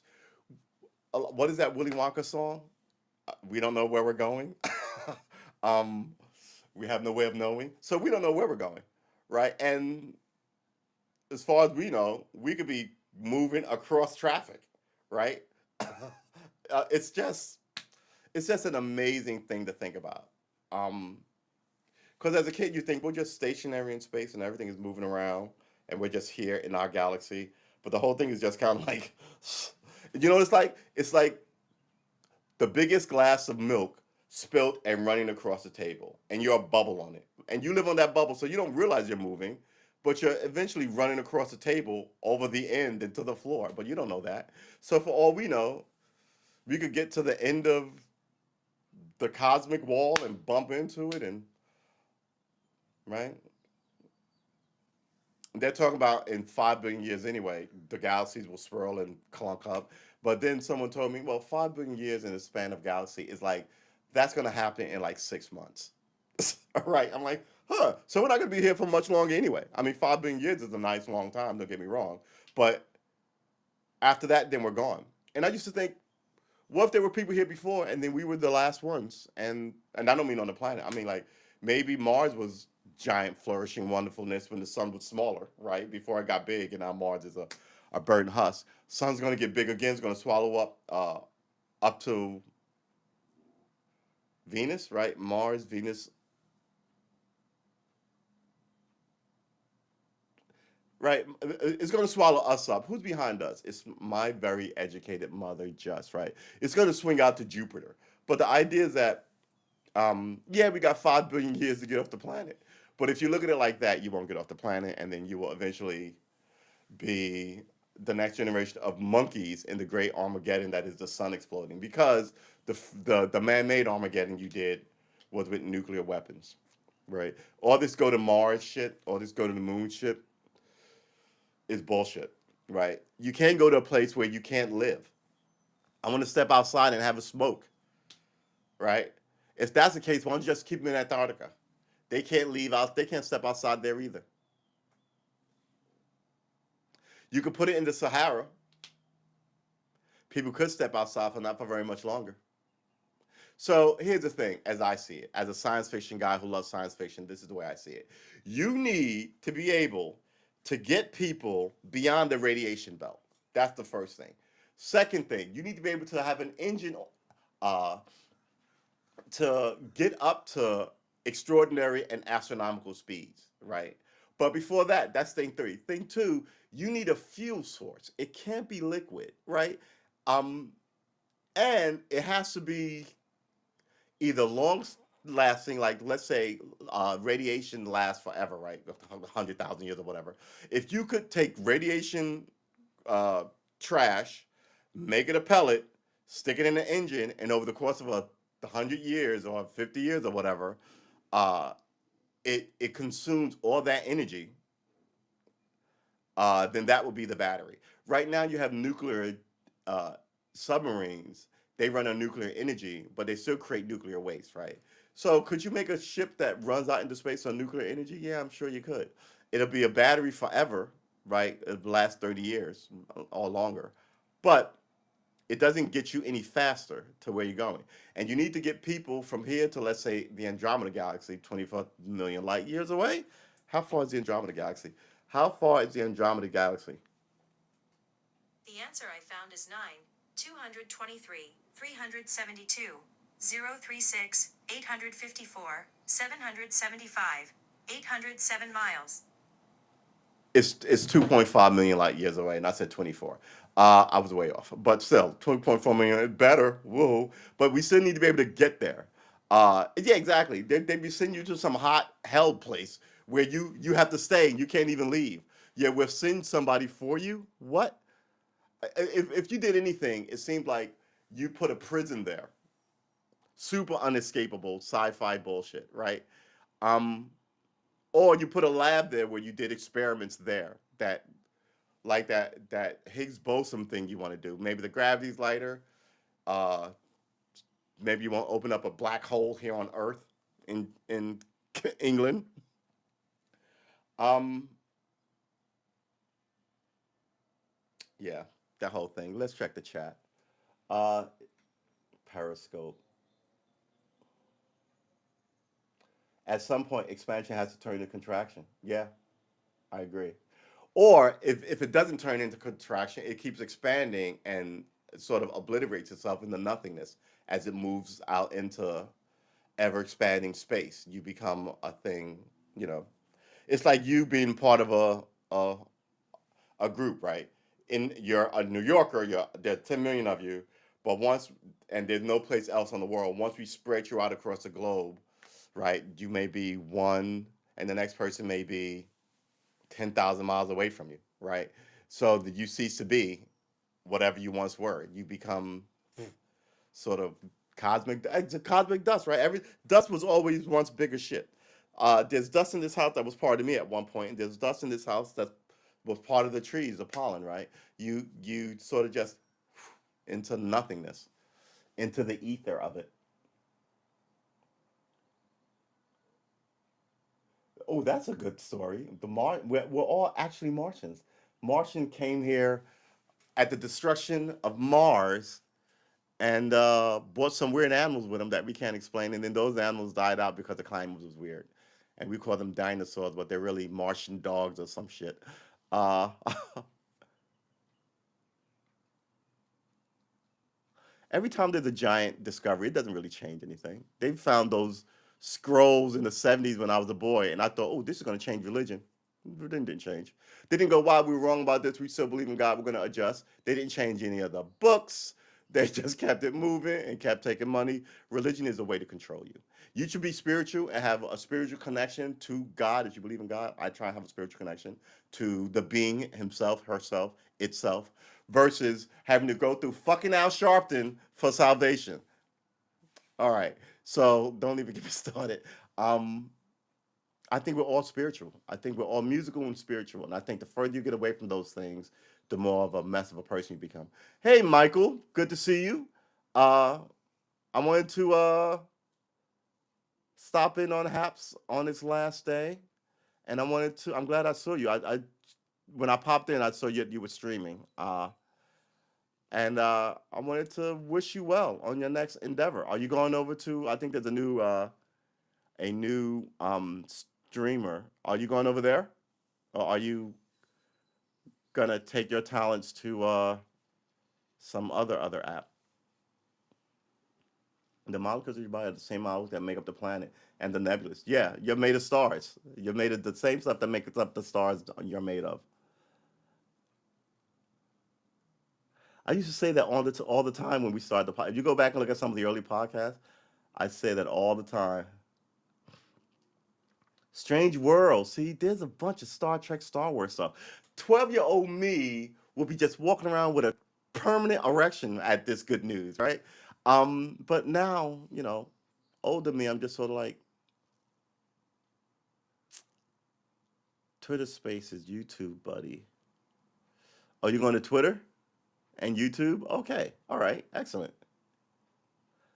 Strange New Worlds comes out Friday.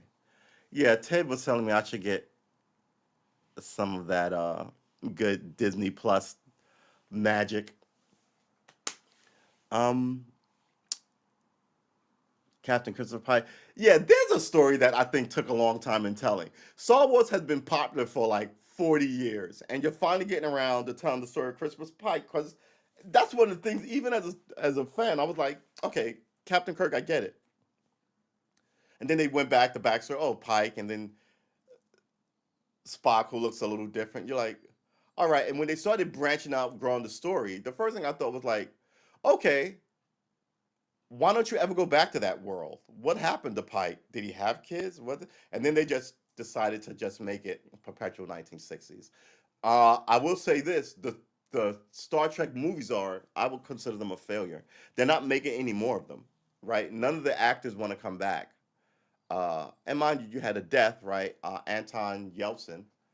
I'm about to say Anton Chekhov. Anton Yeltsin. Anton Chekhov was a screenwriter, writer, was a playwright, and no, Anton Chekhov was the playwright.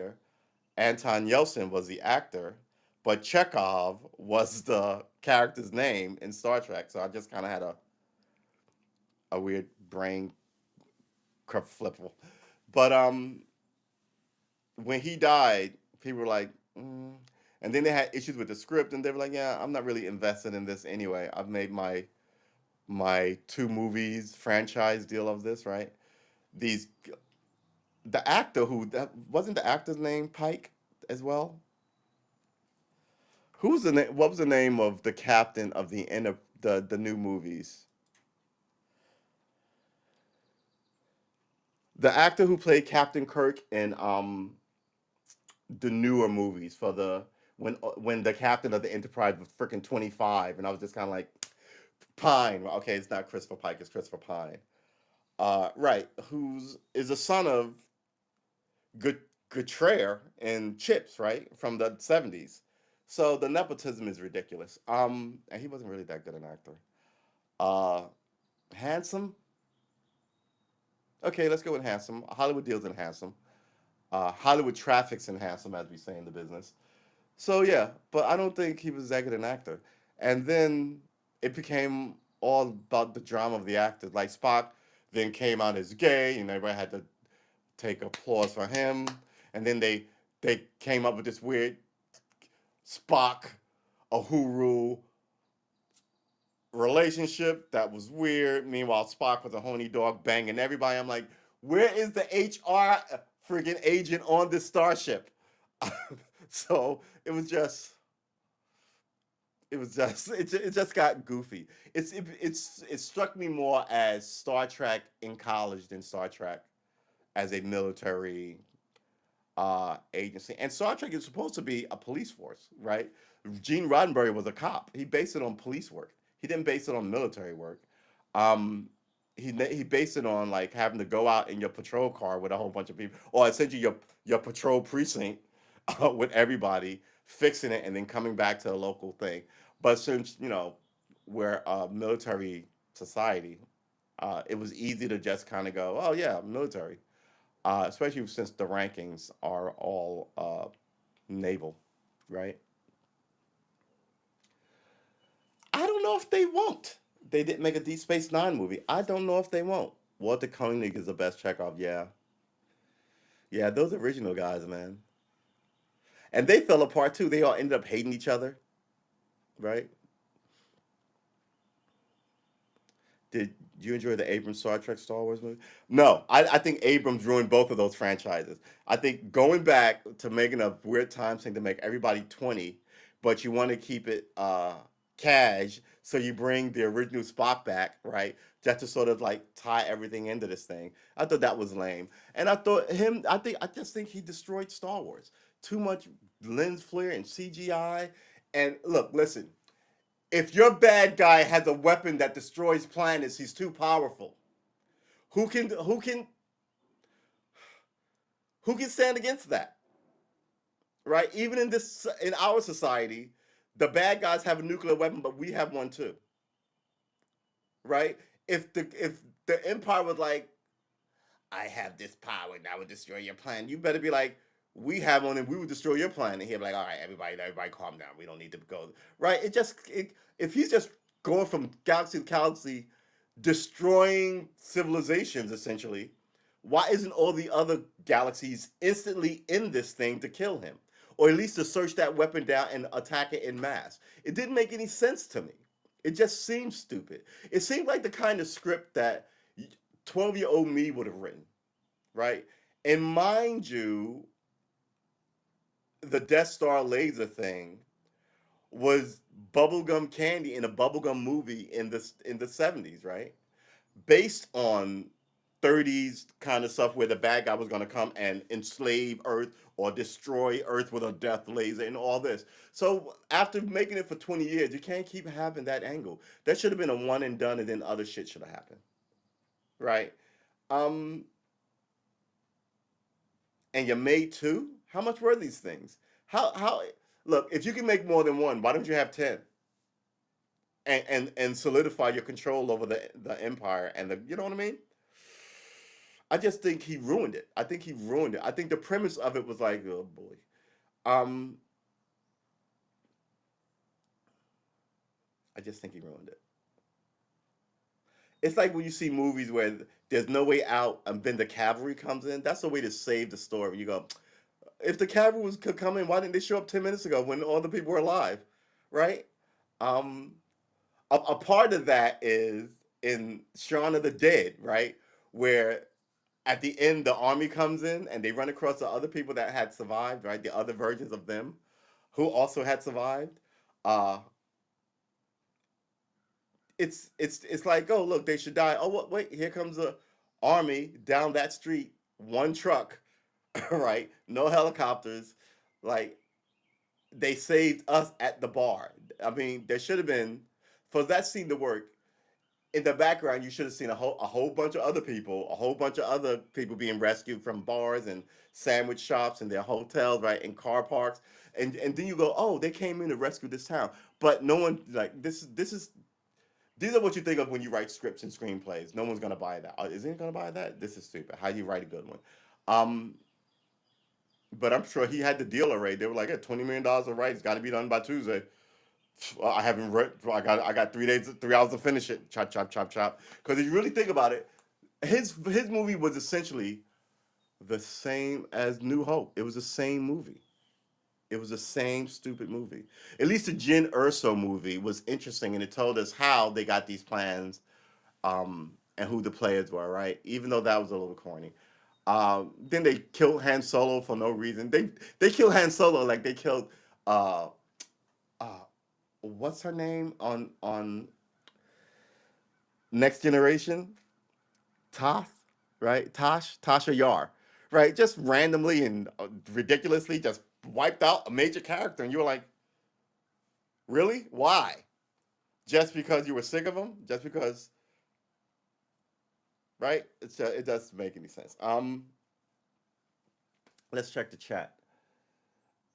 Do you enjoy the aim? No, if you spoke, if Spock doesn't have sex every 7 years, he dies. Yeah, that's another thing. So that's the thing. And let's okay, let's look at the Vulcans like the Jews, right?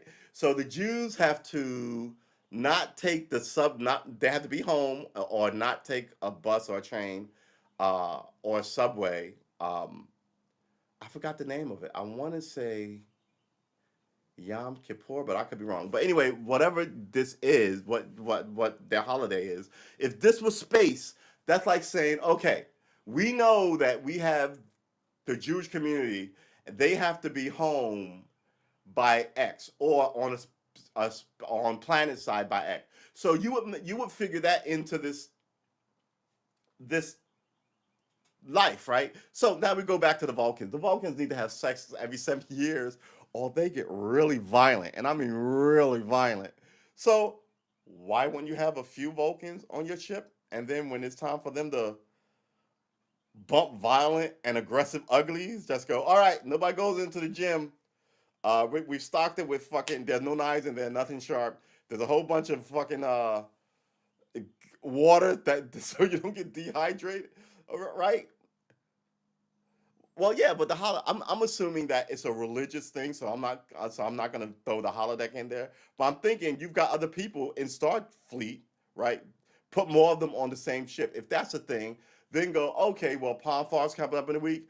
All the ships with Vulcans will begin dropping them off at stations where they will then be ferried to one location where they will then be taken to Vulcan, where they can get into a massive violent orgy that we will stream on Star Trek Galactic Tuesdays, right? Yeah, exactly. Send them to Riza. At least you, but that whole thing, I was just kind of like, to have an episode about this is ridiculous. The only one that made sense to me was Voyager, because she was alone.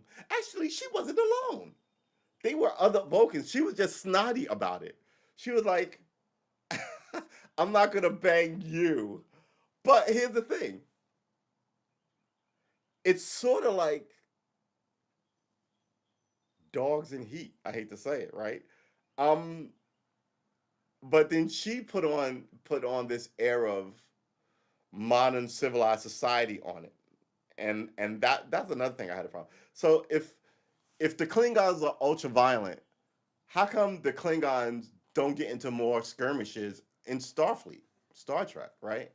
Um,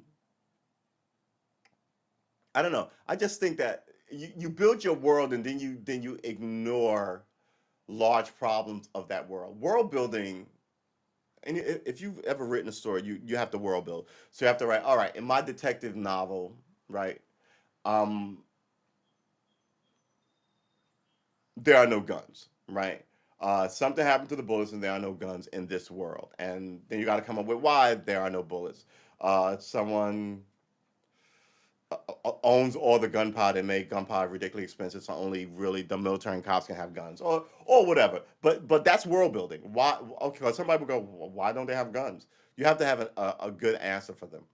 And a lot of this, I'm just kind of, you don't really have a good answer. If they get this violent with sex, why don't you have a couple of them on board when this rolls around, right? Since it all happens at the same time of year, it's like every woman getting their period at the same time. If that happens, then I know to expect this because it's happened before. And why wouldn't I? I don't know what ladies need. What, have more ice cream? I don't know. Whatever they might want. Um, versus going, oh look, again we are shocked by this phenomena. We're stuck out in space. You know what? How about this? How about we sedate your violent, horny ass and put you in the stockade until this thing passes because we got no people that can come and, you know, help you out or whatever the case may be. And this is space. I mean, I'm willing, but the flesh is weak. How violent are these interactions with foreigners, with aliens, right? Um, and the thing about Star Trek, to its credit, it says some people are incompatible, and some people are compatible. So humans and Vulcans, and humans and um, I forgot the other one. Naomi Wildman is one, but humans and Andorians aren't compatible, right? So you won't get any blue people with horns. So it's just interesting. But if you're gonna do that, uh, and someone should tell Kirk, because seriously, you're gonna get space AIDS and bring it back to Earth, and everybody's gonna have, you know, a third eye growing out of their ear or something ridiculous. And speaking of serious, on a serious note about space, I remember when this happened when I was a kid. There's now more talk about having sent those ships into space with the, hey, this is where Earth is. This is what we look like. Come find us. People are like, nah.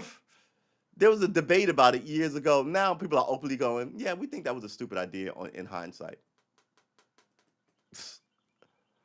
And you're assuming that they're like, intelligent people who can read and want to. I mean, that bit, right? What if it's not what you think, right? And first of all, to get here, you'd have to have some intelligence to find us. So that would be what you think it would be. But maybe they're malevolent, right? Maybe they are benevolent, but maybe they're not. Maybe they're malevolent and they like the taste of human livers, but it's got to be pulled freshly out of the person and eating it while they scream. You know, that kind of, oh, what a delicacy. Like you like to, not you, but like people like to drop snails and then cook them at the table. Or it could be some random life form that isn't, well, intelligent in its own way. Like we can't communicate with ants. We trying to figure out what they're doing, but we don't know their language if they talk to each other, if they tell jokes, right? So what if something showed up like that and we were of them mindset and they were like, we kind of watch what they do, but we don't know what. All right, right, and then they will kill your colony to put up a house or a barn or a shed, right? What if they're like, all right, well, we're here. We need to put up what would aliens need? A YouTube channel, all right? And then they just level like New York out to down as far as Delaware, out west as far as Pennsylvania, and up as far as Maine. And because they don't care, and you're screaming out here in your tiny little human voice, and your weapons don't are shit to them, right? We dropped 1,000 nuclear bombs on them. They're like, right? You don't know what these things are, or they could be something like what's that movie with the things lands and grew out of control? Evolution, right? Where they're just creatures and they land here and they're like worms or any other insect and they'll eat you, right? I mean, these could be three examples of what you're looking at. Like the thing that lands here is just acts like a germ and eats everything. There could be the thing that's intelligent but you can't communicate with and it's so above you. It does not care what you think. That it barely calls you a life form, right? And then there could be the thing that shows up here that can communicate with you that is just sinister as fuck and wants what you have, right? So people are talking about that. All right. Wow, it is 7:30. Let's get this day started. Please like and subscribe to my YouTube channels and my Twitch channel. We will be talking more. Let's put this here so people can see it. Wow, this thing is bright AF. Do, do, do, do, do. So can I get in here? Can I even see? So please like and subscribe. We'll be here mostly every day. Like we stream 6 days a week. We learn guitar. We might do a new. We do news definitely, and current events. We may be doing movie reviews because we love movie reviews. Thank you, Grand Napperthorn. You gave me like you relit this love for me. Science fiction movie reviews. Happs is dying in a few hours. Catch you later. Yeah, everybody. Let's see if we can tilt this up. And where's a hat? Oh, here it is. We'll take off our hat and we'll give one last. Oh, in front of the flag too. We'll give one last goodbye to Happs with the wrong hand because this thing has been a mess. The wrong hand. Come on, Happs. So everybody's going to heckle. I'm beginning to think that that may be very similar to Happs. So I'm gonna write it out on Twitch, um, and YouTube, and I'll see what else is going on. Oh, and TikTok. I gotta get. Let me write this down today before I forget. TikTok and not Streamlabs, StreamYards. TikTok and StreamYards. Man, this weather is just not trying to be cool. What's the weather today? It's currently cloudy and 64 degrees. Wow. Okay, so it was super nice yesterday. Now it's just not awesome. But that's all right. All right, so let's check the chat before we go. That's what the holodeck is for. I would love to go to a pleasure planet called Risa. But here's the thing: didn't they try and have a sex island like hedonism or something? Here's the problem: you can probably have Risa because they cured all those weird diseases, um, and people are probably less frumpy. Well, that's not true because there are some frumpy races in Star Trek. Uh, but yeah, but here's the thing: the starship goes there and gives you leave, so it must be super laid back, right? Like the military doesn't come to New York and send everybody to the prostitutes in Times Square. Yeah, that's amazing. All right, yeah, Warford's always threatened somebody. Well, most men are like dogs in heat. I find that a good percentage of women are like dogs in heat too. It's not only the men. That should have been the S. I wonder how many STDs Dr. Moreau had to fix. With a captain like that, I'm sure he had a giant vat of Star Trek go away gel or something. The ants reappear like gods, giants walking around. Yeah. Thanks, man. And you enjoy your day too. Haps is dying in a few hours. Yeah. Hackle's better than Haps. Lots of refugees from Haps and Periscope are there. I was never on Periscope, and when I came to Haps, everybody told me that everybody was over from Periscope. So it seems like the Periscope people went to Haps, and now we'll go to Heckle, and they will be together for all time in their unit of going to these things together, which is sort of cool. It's only a year old though, so still an infant. Does the military on ships let everyone have shore leave to do what they want? Yes and no. Um, yeah, shore leave, go out and have some fun, but you're always governed by like a behavioral set. You're not supposed to be messing with prostitutes. You're not supposed to be getting into fights, but shit like that happens. They also give you condoms, so they're not wholly oblivious. They know what goes on, and these are young men, mind you. I mean, I'm older, so how old are you when you join the military? Right? You're like 18. They're like 25, maybe 27. It's still way younger than I am. So yeah, and I'm talking about from the man's point of view. Ladies join the military too, and I'm sure they want things, and I don't know what those things are. When Periscope closes down, most people came to Happs. Lots abandoned ship when Happs 2.0 happened. Yeah, yeah, they should have. 2.0 was a mess. Condoms aren't for the end rifles. Yeah, to keep something dry, all right. Um, yeah, your rifle. This is my rifle. This is my gun. One is for fighting, one is for fun. Yeah, exactly. All right, boys and girls. On that, we end the stream. Next stream is going to be tonight at 6:30. We'll likely play some more video games and talk more politics. I ask you to like and subscribe and donate because I want a giant Learjet and a mansion. And if you follow this podcast, you know that is not what I asked you to sign up for. Uh, can I make jokes like that with people who know me? I think I can, but I think I also will alienate people who don't know me on the internet. It's gonna be hard being me on the internet. All right, ladies and gentlemen, it's seven. Wow, it's 7:40. We will see you in the next one. Oh, what a joke! Yeah. Um, we'll see you in the next one. Remember, we're gonna do big things here, there, and everywhere. We're gonna affect some lives, and it's gonna be fun. It's gonna be fun. And it's gonna be me. So, take care. See you tonight. Hopefully, you'll come by. Please like and subscribe. We'll show you that one more time. Thank you for coming through. I'm gonna one more time give Happs a shout out. It has been interesting, Happs. Um, I wish you luck in future endeavors, which probably won't be much longer. The business people who started all this stuff, you got a new project. I wish you well in that. How's that? And I hope you wish me well as I move on to other platforms. Peace and hair grease. I'll see you in the next one. Next one's tonight. Take care of yourself. They're out to get you. Don't let them get you. Don't be easy. Don't be low hanging fruit. Right? There's always someone trying to run a con on you or run some money scheme on you or get you to vote for something that's bad for you. Just keep your head on a swivel and know that you know what those people are out there and you're they're not for you. You're not for games. You got better shit to do. Have a strong day. Live a strong life. If I don't see you, we'll get you the next one. Yes, so many cons out there, but a few honest brokers. Try and find your honest brokers and sort of re invigorate your sense of in the human being, the human animal. But you should hate once you find out people are shifty as fuckers, you should hate them. People go shifty and then just let it go like it doesn't. Amber Heard is shifty. You should hate her.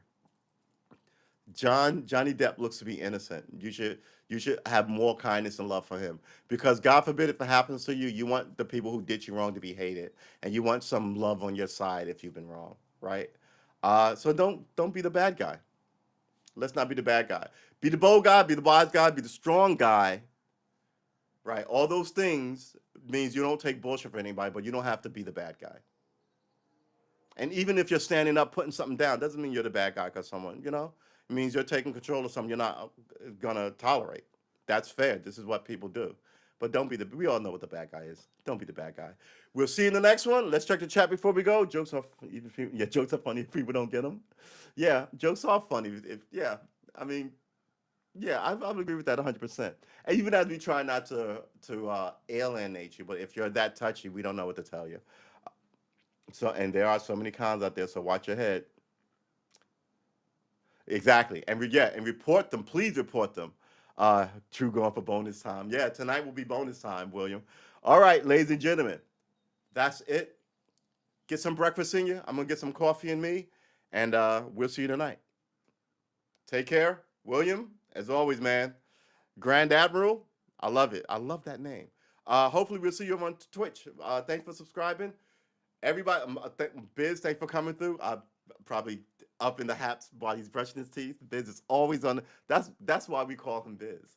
Uh, Always on his motion, always in his mission, always on it. Gotta love that dude. Cool, man. Excellent, excellent. We're happy to continue these talks with you over there. All right, that is it for us. Take care. It's a new day, right? New day is a new start. It's a new chance for all sorts of things, from love to warfare, right? Choose wisely. I'll see you in the next one. Peace out.